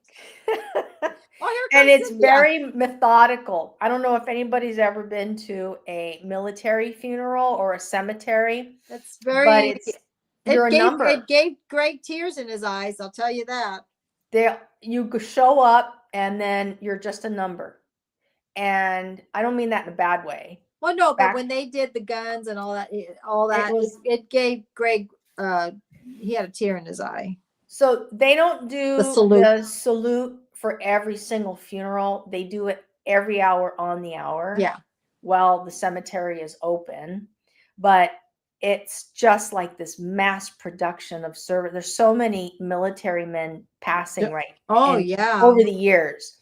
And every day that place is busy. Yes.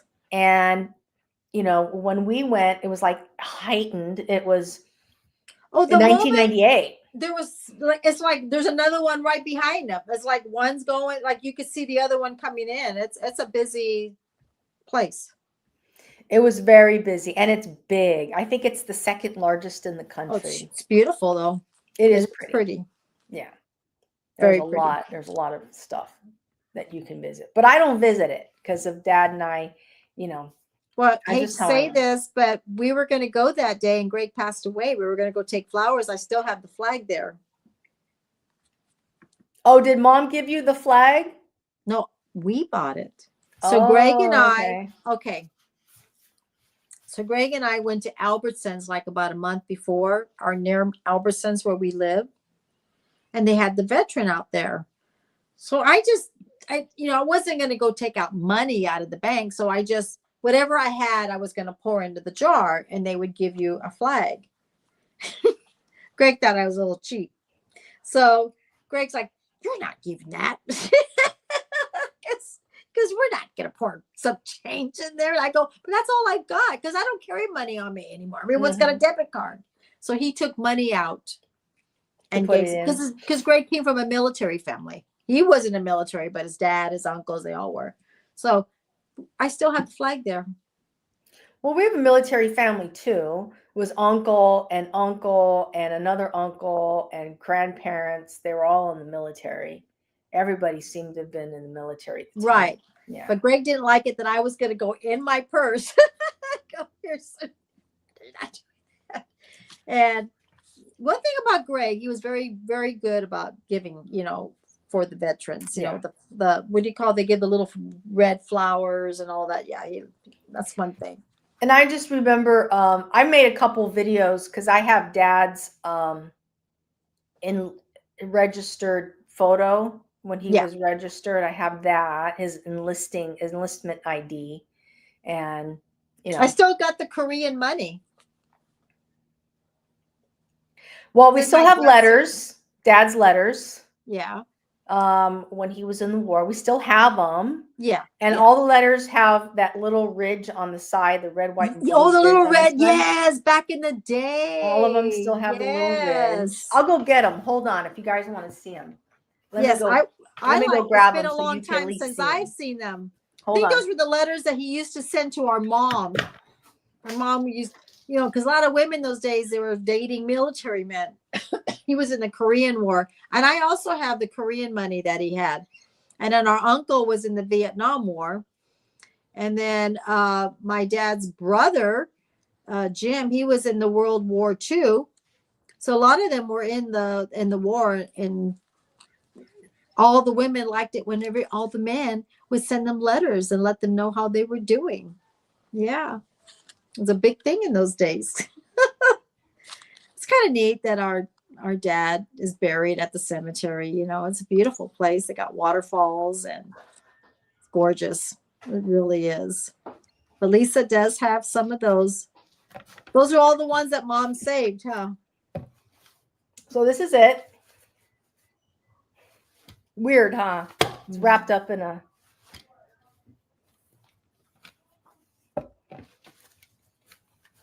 I don't know what this is. I guess mom's had a little... Here we go.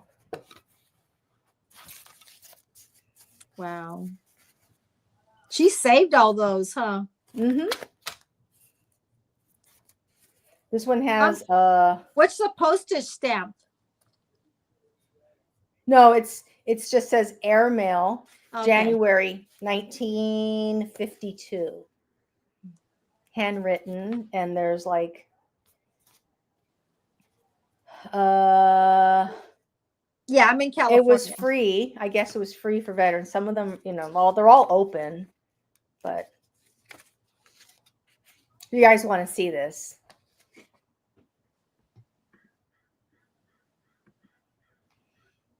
Yeah, Cindy's lives in California. We're California babies. And oh my God, that's so neat to see. So this is the letter, handwritten, all yellow patina and everything. I can see that. Yeah, I can see it better on the iPad here.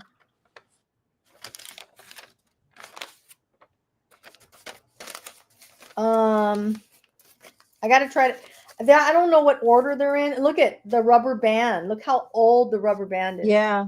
Are they getting thin now? Have you noticed? Yeah, they're really, really fragile. Yeah, they're getting fragile. You can tell. tell. The American Red Cross. Falling apart. The rubber band's falling apart. We don't touch them at all. I think I think that I honestly haven't opened these up since mom came home to live with No. us, which was in 2018, and they haven't been opened ever since. Oh, hold on, guys. I got to make sure. You know what I'm an amazes idiot. me though? How she can forget everything else, but she knows where those are at. Let me get this letter back in here. 1952. Did you hear what I was saying? She forgets where everything's at, but she knows where those are at. He says, so that means y'all have to come out and be. Yeah. Uh-huh. For sure. Very California cool to man. have such personal connection with your parents. So it has dad's handwriting and everything. And of course on the corner is I think that's all his military numbers. It says US and then it has his military number and his location and where it got rerouted to San Francisco. So he had to send it to San Francisco, his station or wherever it was. And do you know, in Paso Robles, I live here in Central Coast, and Paso Robles, if you pass Paso Robles, there's the Robertson, there's a base up there, like an old army base. That's where he learned to be in the Korean War, before he did his what do you call boot camp? It's up where I live. Here's a few lines to let you know I am well and I'm feeling fine. I hope it is the same at home. The weather over is just beautiful. He says she is hot in the daytime, but at night she's pretty cool. He's talking about Korea. Yeah. The rotation in this company is working out well. The men are leaving day after day.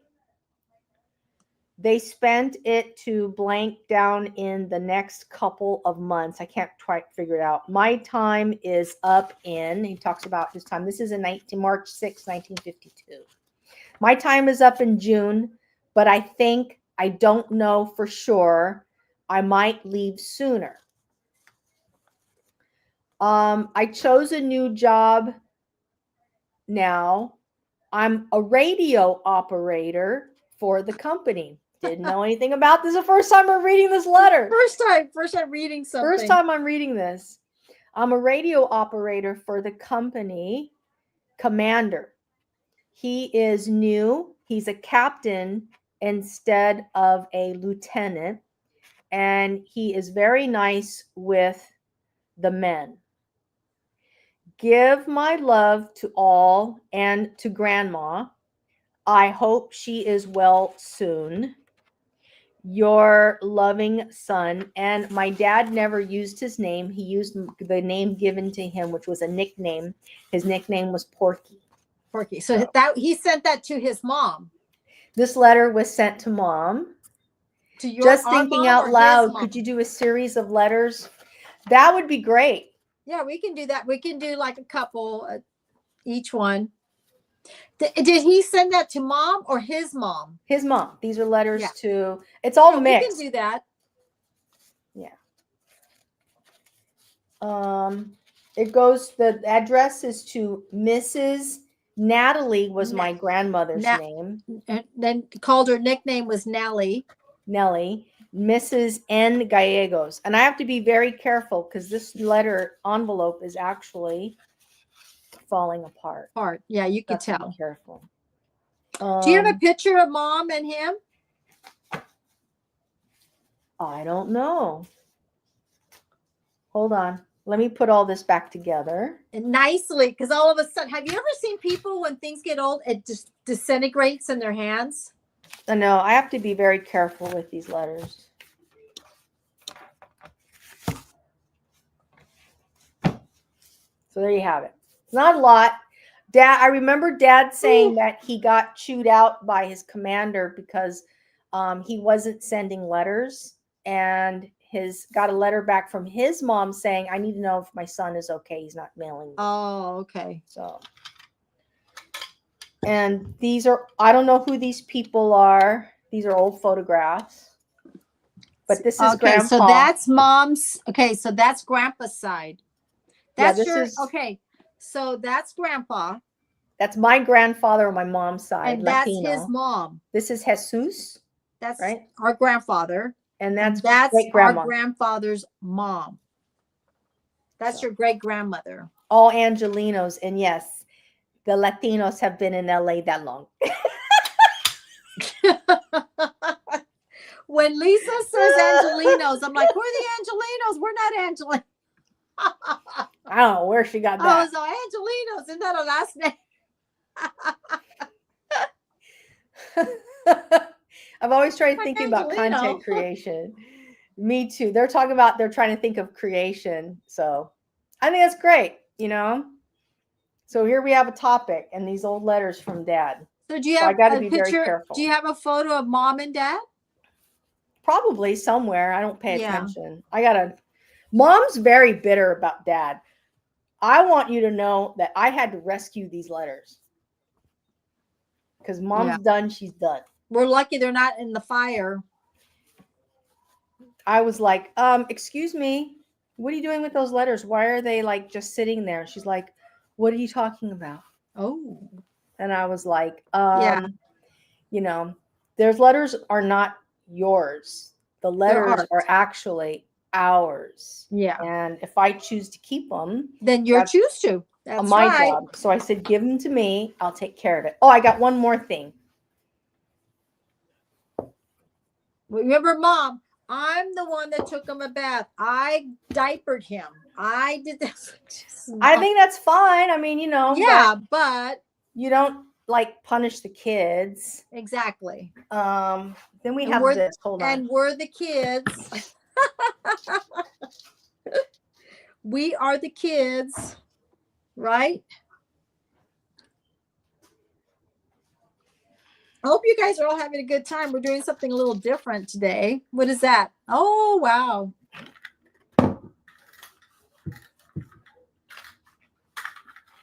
Hold on. I don't know what you're doing. You Hold brought on. it out, then you put it down. Let's see. Oh, okay. And look at they even had his name, his Porky. Right It there. sounds like it says with.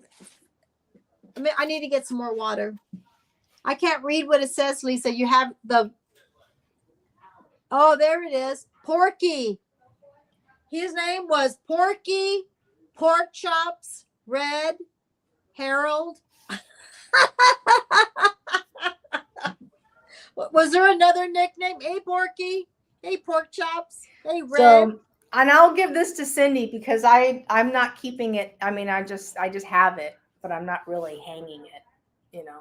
Well, I have his flag, and we were supposed to get that done, and we haven't done. Cindy has the flag. I don't have that. Yeah. I mean, these are just things. And by the way, they weren't with me when mom came to live with me. Right. She brought all of this stuff with her, and there's a lot of stuff in that she brought back with her. I'm surprised she still managed to find this.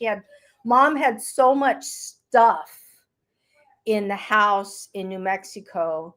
It was ridiculous. You know, I mean, it was like you had to sift through the worthless and what was worth anything.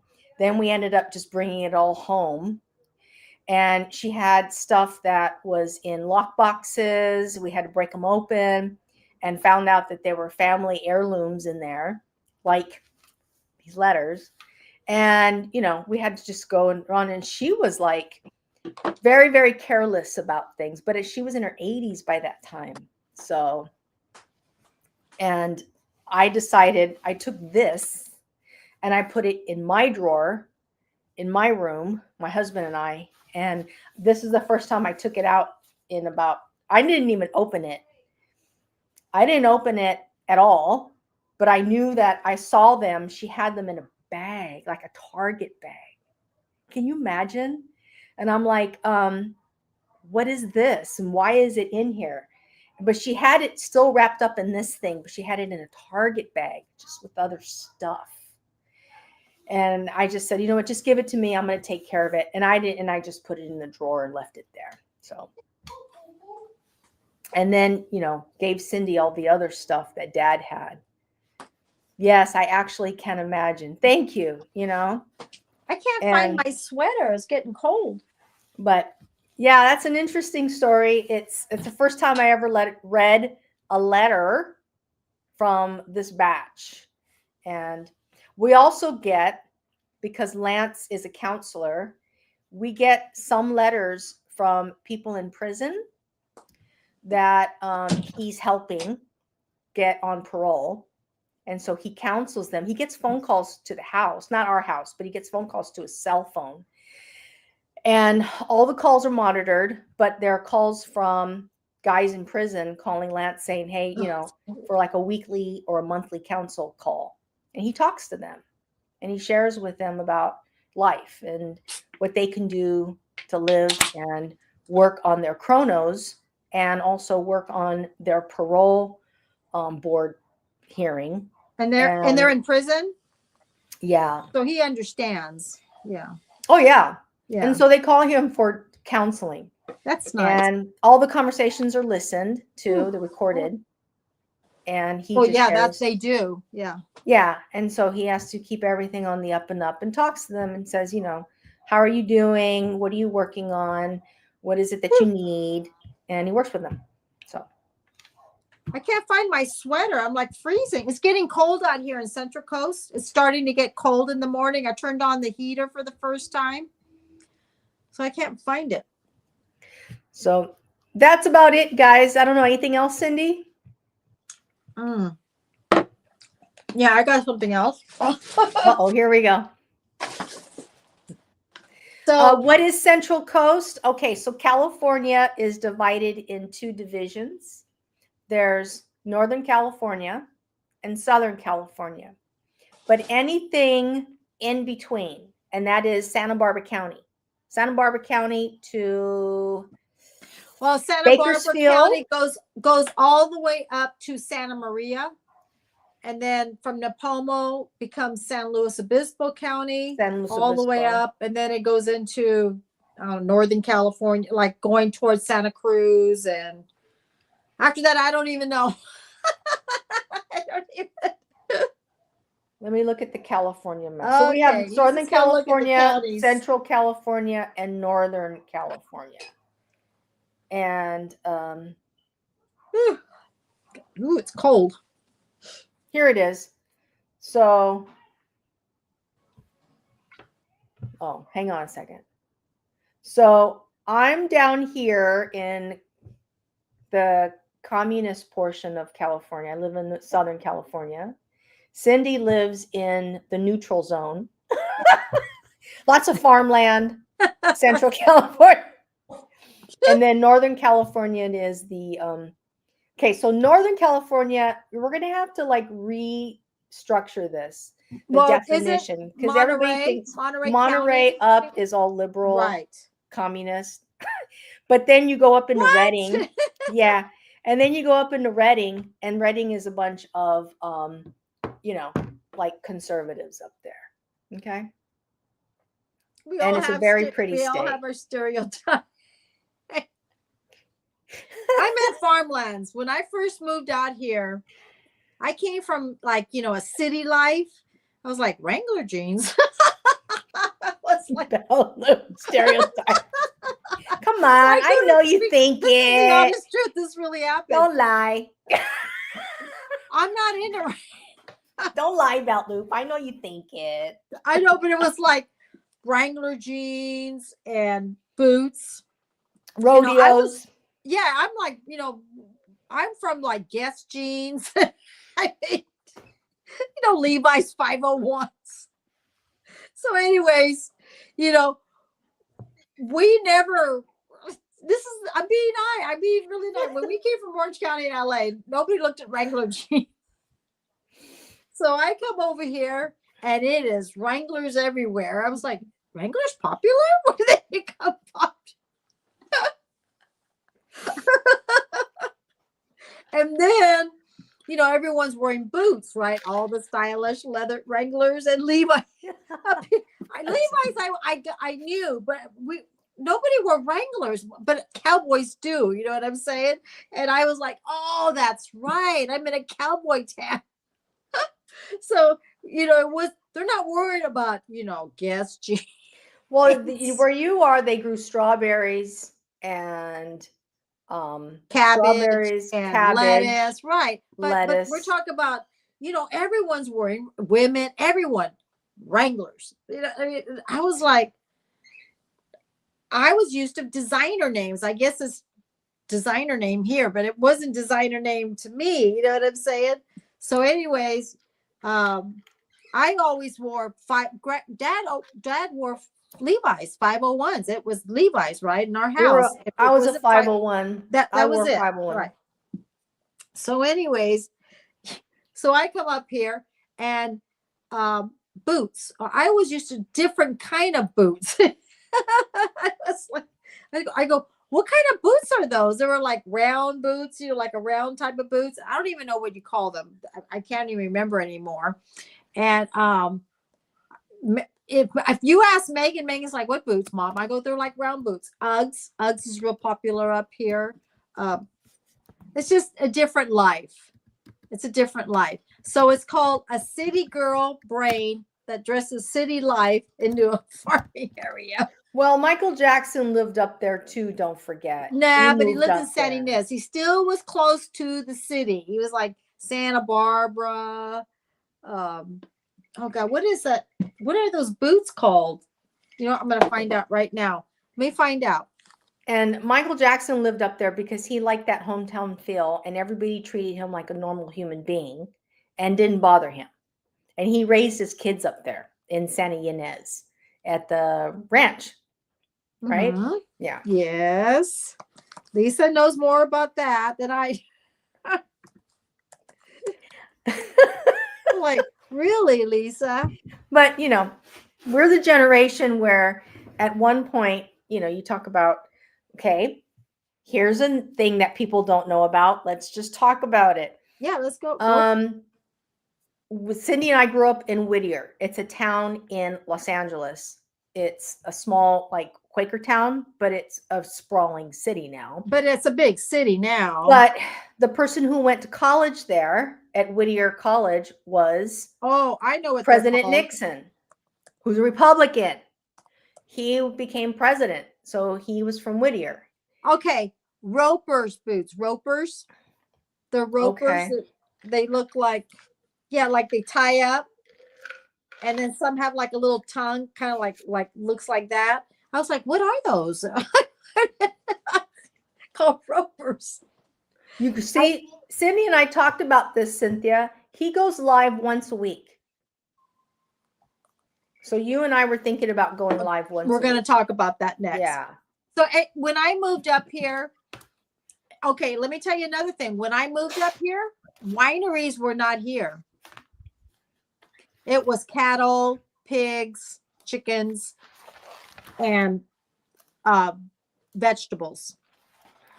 I am so happy that they got wine. Not that wine, it's just a little bit more stylish. You know what I mean? Winery, and it's brought a little bit of more business into the area. Don't you think so, Lisa?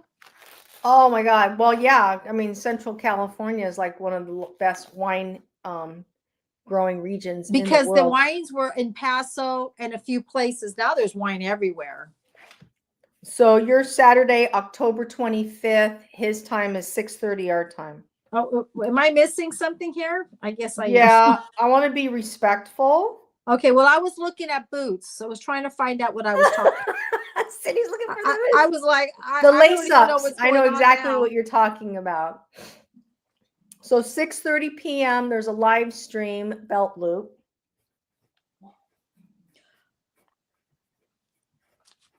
Cindy was like trying to figure out all this stuff, and I'm lost.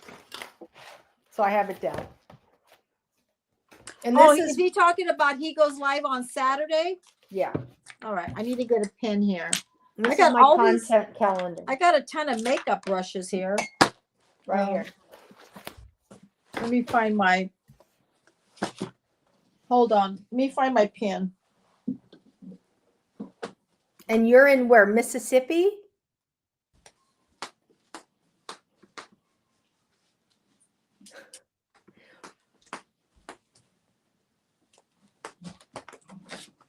So he's 3 hours ahead of us. right? Yeah. So right now we are what time? We We're are 6 o'clock. 5:59. So is he 8 o'clock or 8:30? Almost 9. So that would give us an idea. He's got to be Eastern time. My husband is from, okay, that's Mississippi. Okay. Awesome. My husband is from Northern California, a place called Santa Rosa, and up in it's in Sonoma County. And Sonoma County is also a very heavy, rich grape growing region. Yeah.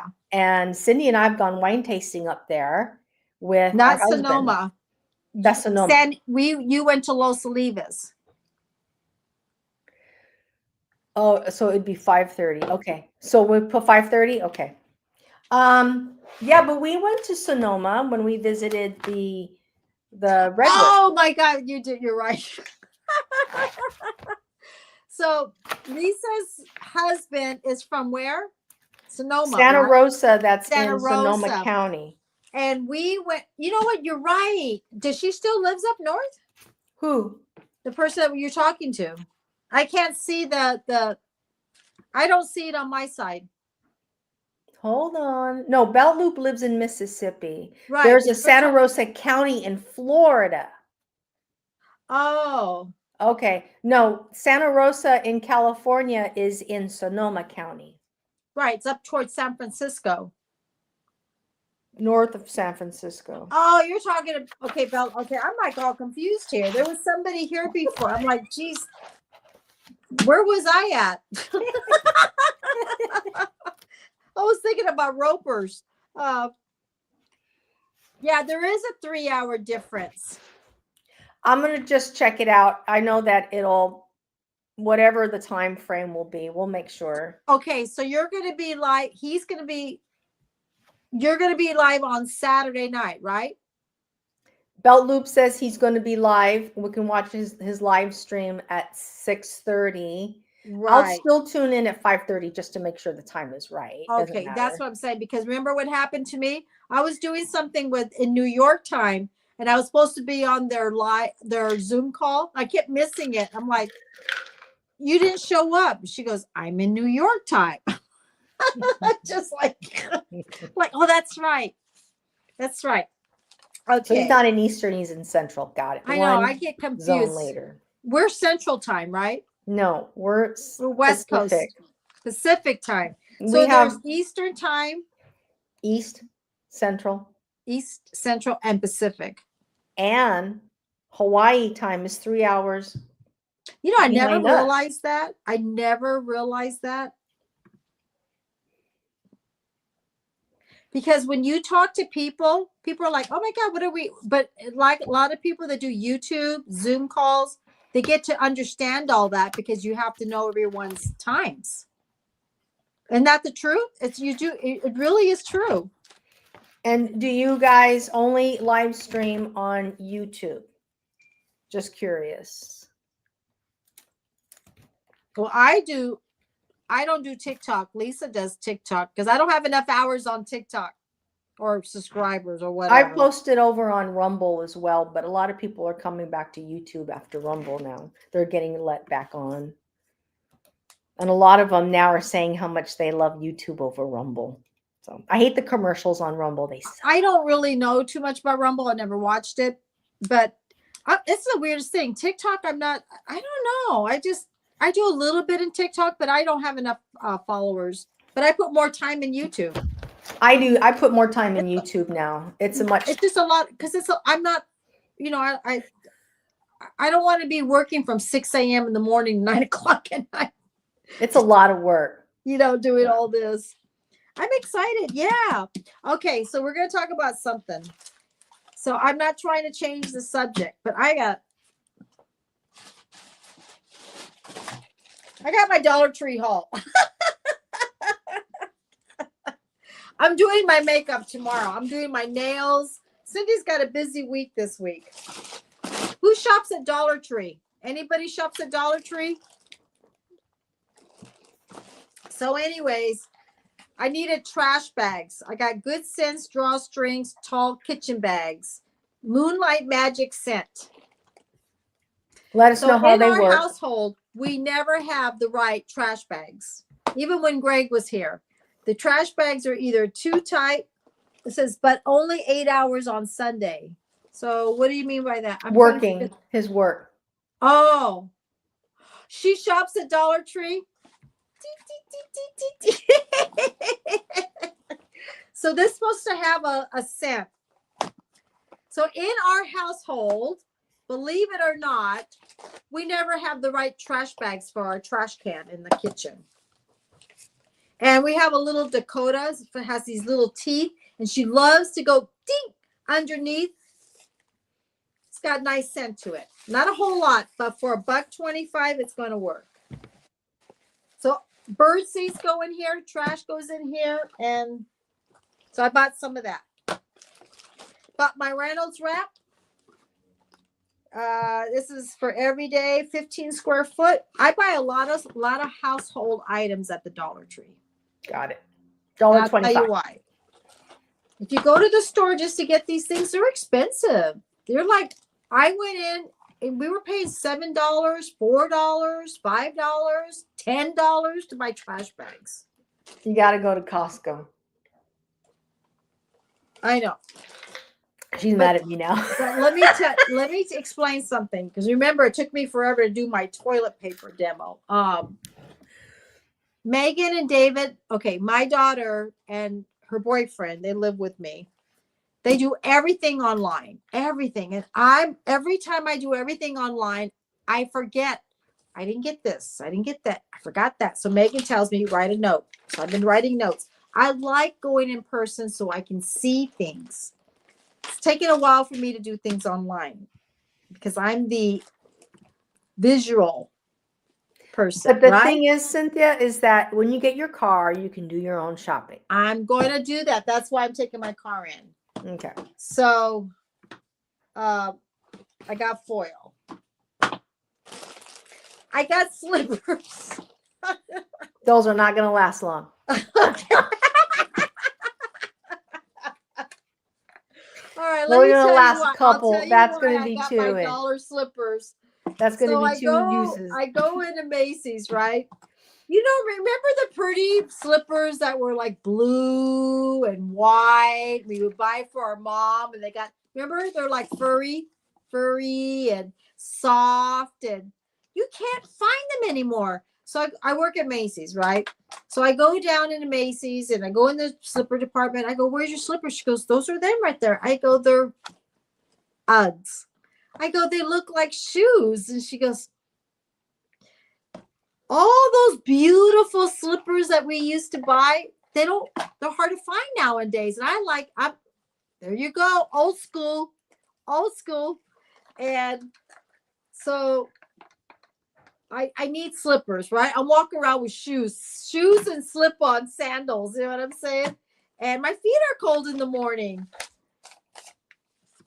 Saw these at Dollar Tree. I'm going to wear these until I get my slippers. So these are $1. These are from 5 to 6. And I got battery thing. So I got these. Okay. They're not going to last long, but they're going to last. Do you know that people like watching Dollar Tree hauls? Yes. All right. Well, that's why I'm doing this. Okay. I got some of these. All right. Megan says, Mom, they're $1.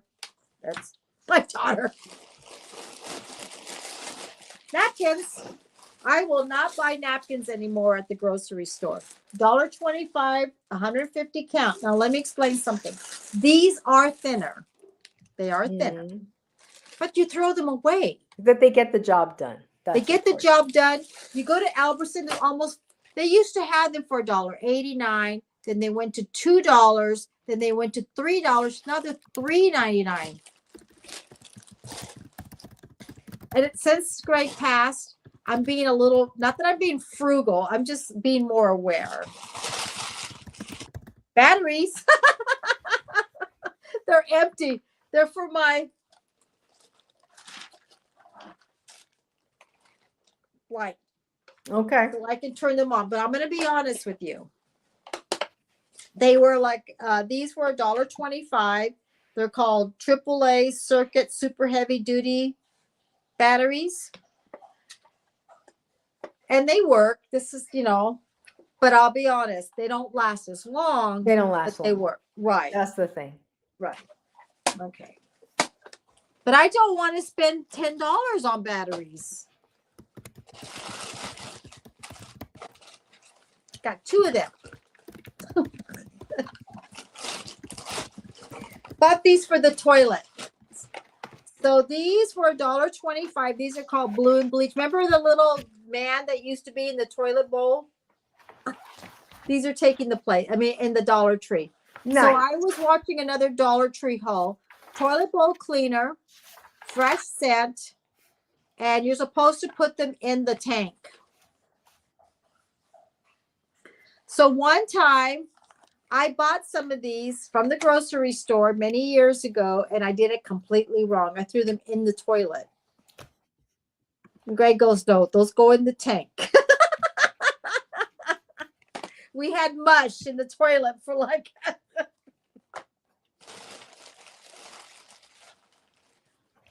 Oh, here's the batteries. I love AAA's. We use AAA's for everything. These are Megan's. I forgot to give them to her. She's always asking, Mom, where's my stuff? They're in the bag. These are, see, this is why I go to the Dollar Tree. 20 elastic. Why spend so much money? These are $1.25 for all these. It's a great deal. This is why we go to the Dollar Tree now. We just go for like paper plates and stuff like that. Copy paper, $1.25. And these are great. They don't harm your hair. They don't break your hair. They don't add split. They're no more different than the ones you buy at the store. They work. Tommy's here. Hey, Tommy, how was California? Do you know Tommy was in California? Yeah, he was in our neck of the woods. I know. He was at the golf course in Montebello. When you went to the wedding, I don't know if he was at the same place, but he was at a golf course in Montebello. I was at the wedding at the golf course a week before he arrived. No, was it the same days. Golf course? Because he arrived like Wednesday, and I was at the golf course on Sunday. Yeah, I was like, I bet he's at the golf course. Oh, by the way, Tommy, I want you to know I went into one of Tommy's lives. I wasn't in the show. I was watching. Yeah. And he was with a very nice lady, and they were talking about doing like faceless channels or using AI for content using Kaleidic.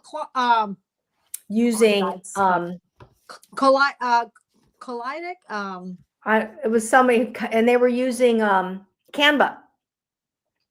Do you know from that video? Kaleidoscope. I made a faceless channel, and I've been on it. I made a faceless channel. In September, I did a faceless channel based on, I load up everything out of Canva. Okay. And then I post it, and I've already been doing it for 2 months. Really? Yeah. Tommy, she watched with Kaleidoscope, she watched your guys stream. And the next day, Lisa. I make all the content in 3 days, and then I post. You're only allowed to post 10 videos a day. So I have it up. I have it all done like in 6 days. Okay. So I got something to tell you. Okay. Okay. So this is a really good thing. Tommy, you should start talking about that because it motivated her to do that. You've got something that you can use that other people don't know. And you taught Lisa something. Yeah, I learned it. I was watching. I'm like, you know what? I could do this. At one point, I was dropping 1 video an hour. Can you share it right now? I don't. And also the key is don't share your channel. Did you know about that? Okay, wait. Don't share what? Don't share your channel. What are you talking about? Like on your Don't tell post? anybody about your channel. You got me lost. Tommy says, okay, so Tommy says, oh, using Canva. So was Tommy talking about Canva when you guys talked about? Yeah, they were talking about creating content using AI Okay. and how to create it on Canva, and I watched them. And the way they gave the application made it simple. You know why? Because they weren't doing And it here's a my- whole big old fancy way. They were saying this is how you basically do it. And Right. because it's how And you here's- basically do it, I basically did it and I executed it on Canva. Okay, so what you're saying, Tommy made it sound more easier. Based on how they were showing it, Okay. it was just So that's why I'm saying, Tommy, you probably have a way of teaching that you can share that more often in people's channel, because if you that's a really good thing when you have the opportunity to share to others that don't understand it. That's a good thing because he explained it where it motivated you. yeah. He motivated. I mean, I did it like the next day. I was like, oh, this looks like I can do this. And yeah, don't tell anybody about your channel. You don't want to tell anybody about your channel because you don't want the people that you know going into your channel and watching the content, that they're not your audience. You want to have a whole fresh, engaging audience. Okay, so that you're don't on know live you. right now. Yes. You're live right now. He asked, okay, before I forget, he asked, was it easier on Canva? Oh, that Yeah. was Bitaloo. Okay. All Yeah, right, so I mean, they're yep. chit-chatting. Okay, Tommy and Mount Loop's talking. Okay. All right, let me I'm confused right now. Okay, let me finish this. Because I'm like confused. I'm like, Well, Tommy it sounds popped like- in, so I just wanted him to know before he no, left. that's good. That's good. And that's okay. I like you guys reaching new audience. Okay, let's see. Oh, and I also got Pop Sugar. I got Dream Lavender Melatonin Bath Enhancer for my brain. That's nice. Yeah, so I got some Enjoy of that. Yeah, so I'm really excited to use this. And then I got makeup. So I'm not going to talk about the makeup here, but I just wanted to let you know that I got some Dollar Tree. Okay. I just wanted to get one bag done. I've got a lot to do. All right. Now we're going to go back. Sharing videos. This is a good Sure. topic because I don't know what you're talking about. Sharing topics. Are you talking about sharing on your post? I don't understand what you're saying. I created a new it's a faceless channel. I'm only doing shorts right now. Mm-hmm. Okay. And some of the gurus out there say when you make a new channel, don't tell anybody about it because you don't want to attract the wrong audience. So you're saying on your new channel, you're not mentioning about it. I'm not telling friends and family about my channel. Oh, your friends and family. Okay, I get it. Okay, I thought you were talking about people like all of us that you won't share it with each other. I won't share it with you. I don't want you going over there and watching anything. Me? Yeah. I don't share it with people in my coaching group. I don't share it with friends, family that where this channel is. You want to get new people Yes. that are not friends and families. Yes. Oh, okay, that's good. Because I didn't understand that. I was like, what?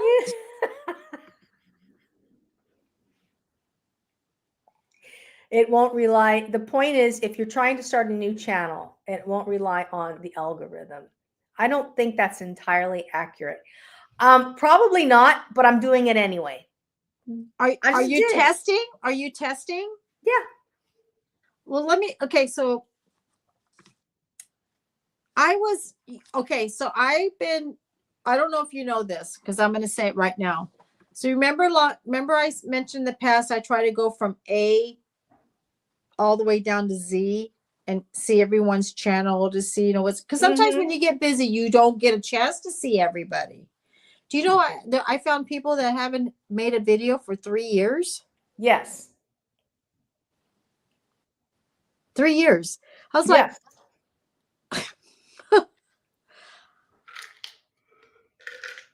yes, 100%. So now that what makes people quit? That's what I don't understand. What now that we're talking about having channels, What makes people just stop? I mean, like, because I've seen channels with millions to small to 100,000 to millions, and they stopped. They just probably realized that they don't like it, or they picked the wrong niche, or they probably didn't get the engagement that they wanted, and they didn't have the right expectations, and they thought that they were going to get monetized, so they're disappointed. You And know, Tommy's right. Visiting everyone's channel that you're connected is a lot of work. It is. See, that's the point.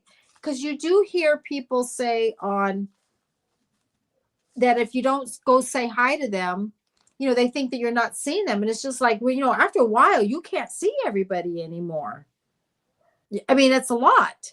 you really want to attract an audience that was intended for you. If you're a creator, you want to attract an audience that's in your niche. But if you're doing a follow for follow, it doesn't work in the long run. It doesn't. Well, we mentioned that before. And Yeah. that's why I'm saying, to be honest with you, that I noticed that some people, like, they would come to my channel and I would say them and I say hi to them and stuff. And I haven't seen them for a while. You know, and then out of the blue, I went 3 years. I didn't even realize it's been 3 years. You really want to focus on creating content that resonates with the real audience, and people want to be there because they want to be there.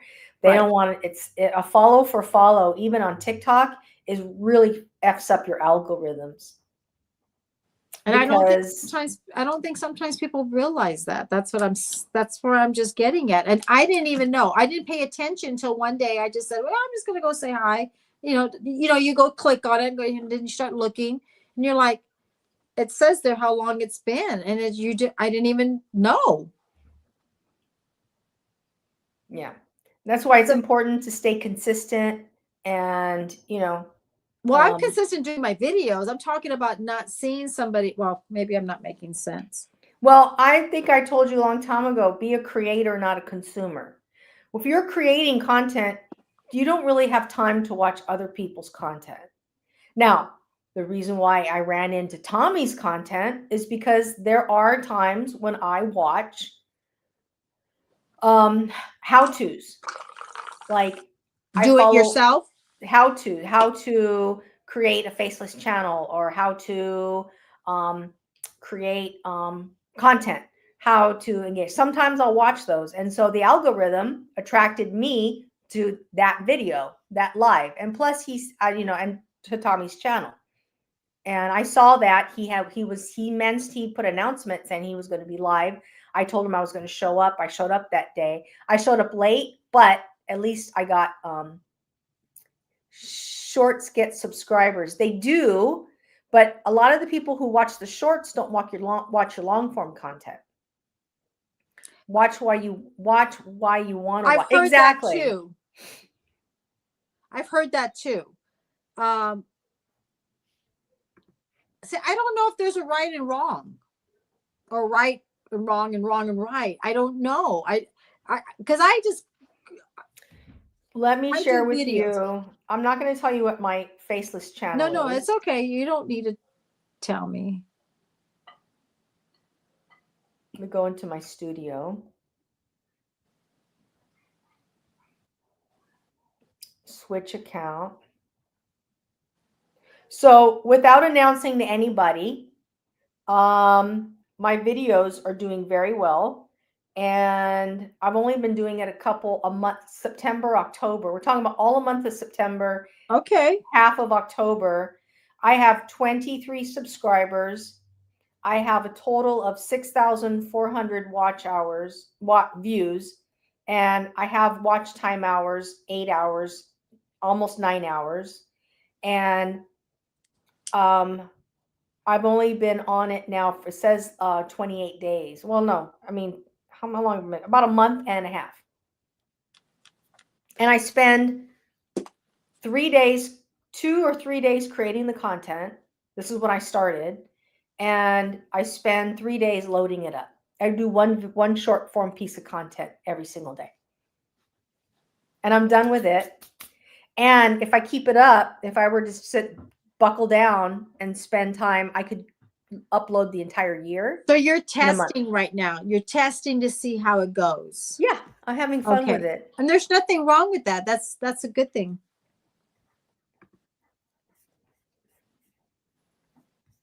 You know, I think, Lisa, that we're talking about this. Maybe Belt Loop and Tommy would like to come on our show next month and just talk about something like this. That's a great conversation about what you're doing, about AI.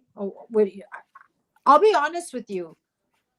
All of it's new to me too. You know what I'm saying? I love to hear things, and I've told you that before, because I'm in this world right here. I do a lot of this. I like learning other. That's why I'm saying this platform here. I love learning new things. Yeah.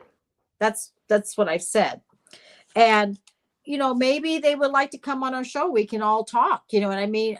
And just talk about some different aspects, because we're all different. You do podcasts. I do beauty, skincare. Tommy does things about like talking about different things. Belt Loop does it.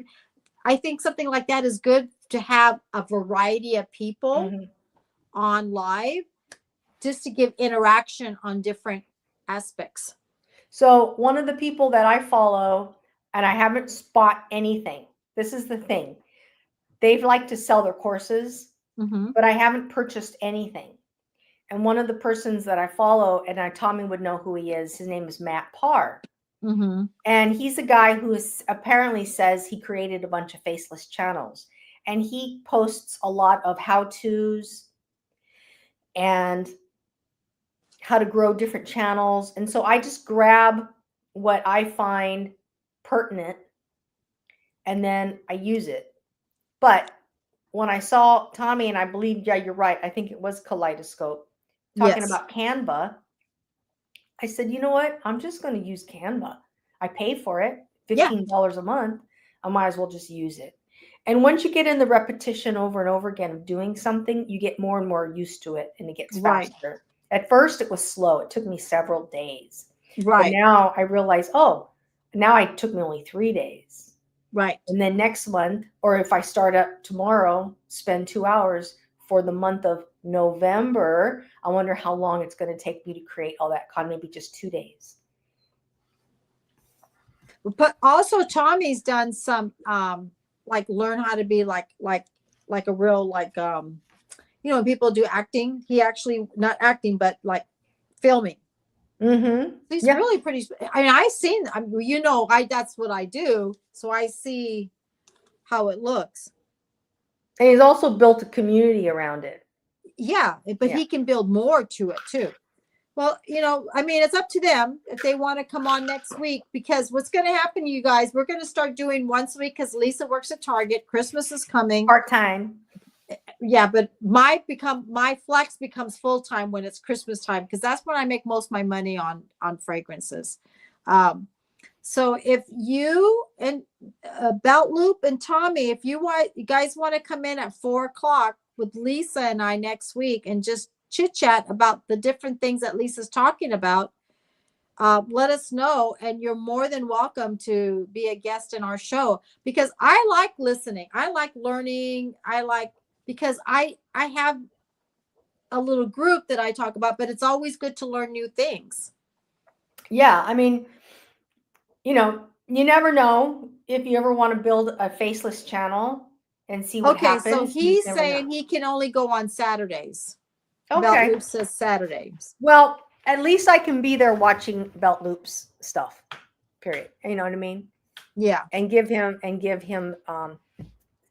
be there to support. Right. What about Tommy?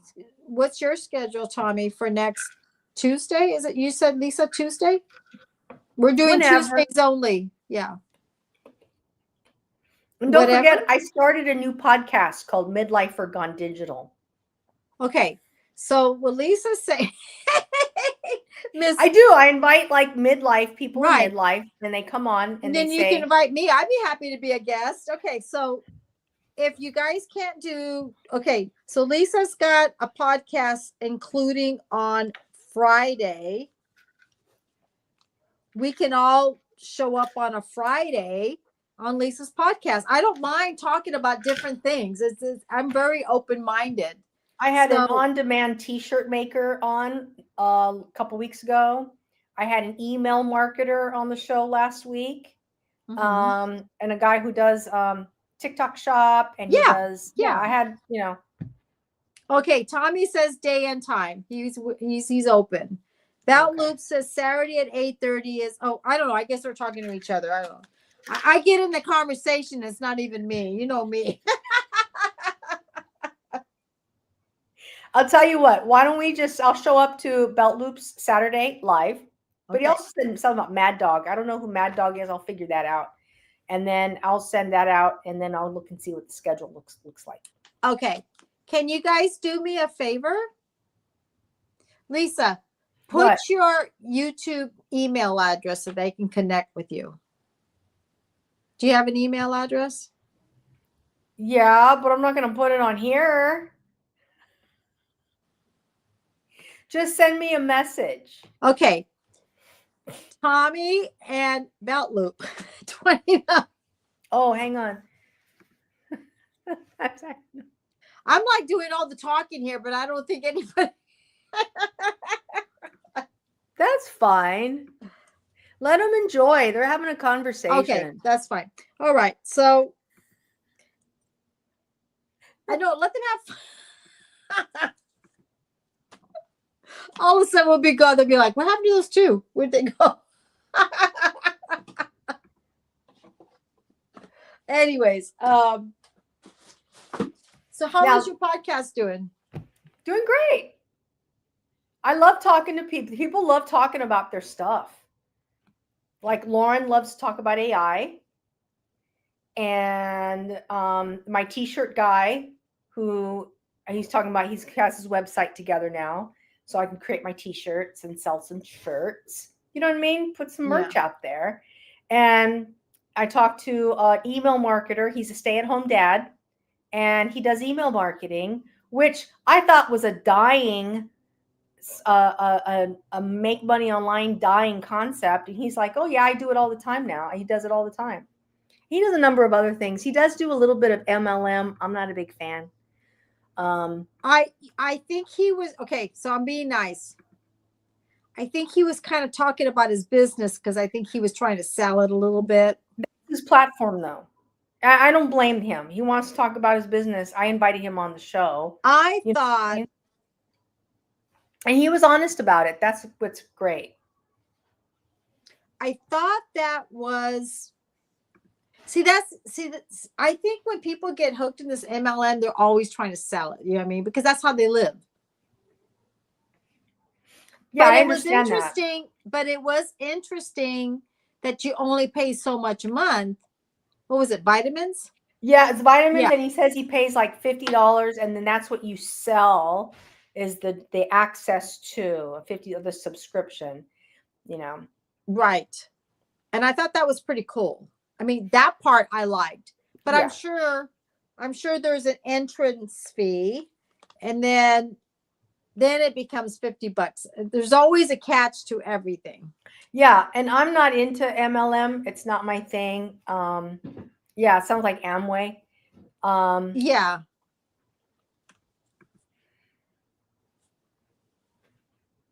It sounds like, yeah, it was, what was it? It was something to do with vitamins.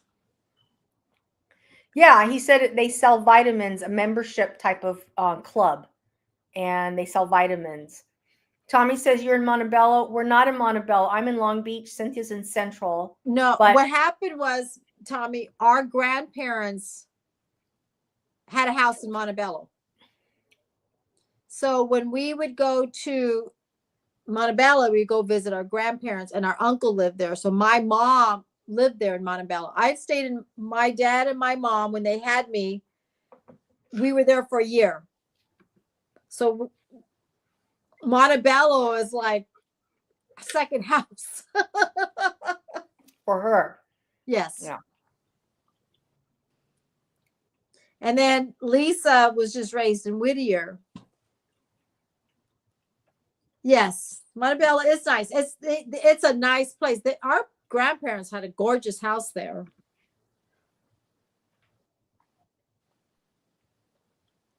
Yeah. And then when you were in Montebello, Lisa went to what was that place? That golf course, Lisa? The Quiet Cannon. It's The the golf Quiet course. Cannon, which is right up.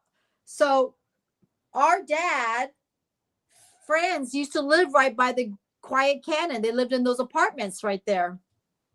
So the Quiet Cannon is a golf course, and Yes. there's hotels. And I went to a wedding at the Quiet Cannon the Sunday. You were there on a Wednesday. I was there the Sunday before the Wednesday you came in. And I'm sorry I have to leave. I enjoyed it very much. Yeah, no worries. Have a great night. Thank you for being here. See you on Saturday. Yes. And we'll be there Saturday. Even if I'm late, I'll be there. I'll be at your live. That's what I'm saying. And I'm talking over here when I need to be talking over here. But yeah, so you were there just a couple of days later. So you got there Thursday, exactly. And in one of the videos where you are at the golf course and you're sitting in that area Yes. with the lawn chairs, I was there. The wedding was in that little courtyard. So he was at the Quiet Cannon, Tommy? Yeah. Tommy was sitting on the Oh outside of my the Quiet God. Cannon. And then that's right. You drove over to Hollywood. Yeah. Yeah. So was that the first time, Tommy, that you were in California? How cool is that? You guys were so close. You could have said hi. He was at the Kodak. I think you were in the Kodak Center in Do Hollywood. you know that's where I saw Val Kilmer? So Greg, so I was selling Sebastian, and Sebastian got tickets to the Kodak Theater, and Val Kilmer was the actor. He was in a stage play, and Sebastian like sponsored something to do with that stage play, and Val Kilmer sang and everything. So they said, these are the reps that sold a certain amount. Do you want free tickets? And Greg goes, yeah, get some free tickets. We'll go. Yeah, the Dolby Theater. Yeah. So we go, Greg and we got there a little early. What a long day. Because we drove from Central Coast all the way to LA.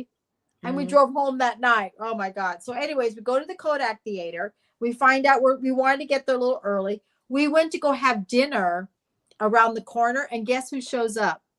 Val Kilmer. Val Kilmer, and yes, and his certain people. They were right near. I mean, we're talking about I could have touched his head. That's how close he was. And Greg goes, "You're not going to believe who just walked in." This is like a long time ago. This is back in 2007. And he's like right there. I mean, we're talking, and I didn't bother him. I didn't ask him for no autograph. I mean, and he's talking away, going at it. And Greg goes, he's right behind you. And it was just he looked like who he was. He was exactly, he reminded me of the movie Tombstone. The way he looked on Tombstone is the way he looked. He was, I get emotional because he died. He passed away, but. I used to own season seats for Kings for a long time. And then I got divorced, and then everything went. And you also had for the Angels game. Because Greg and I went and sat in the two seats. Yeah.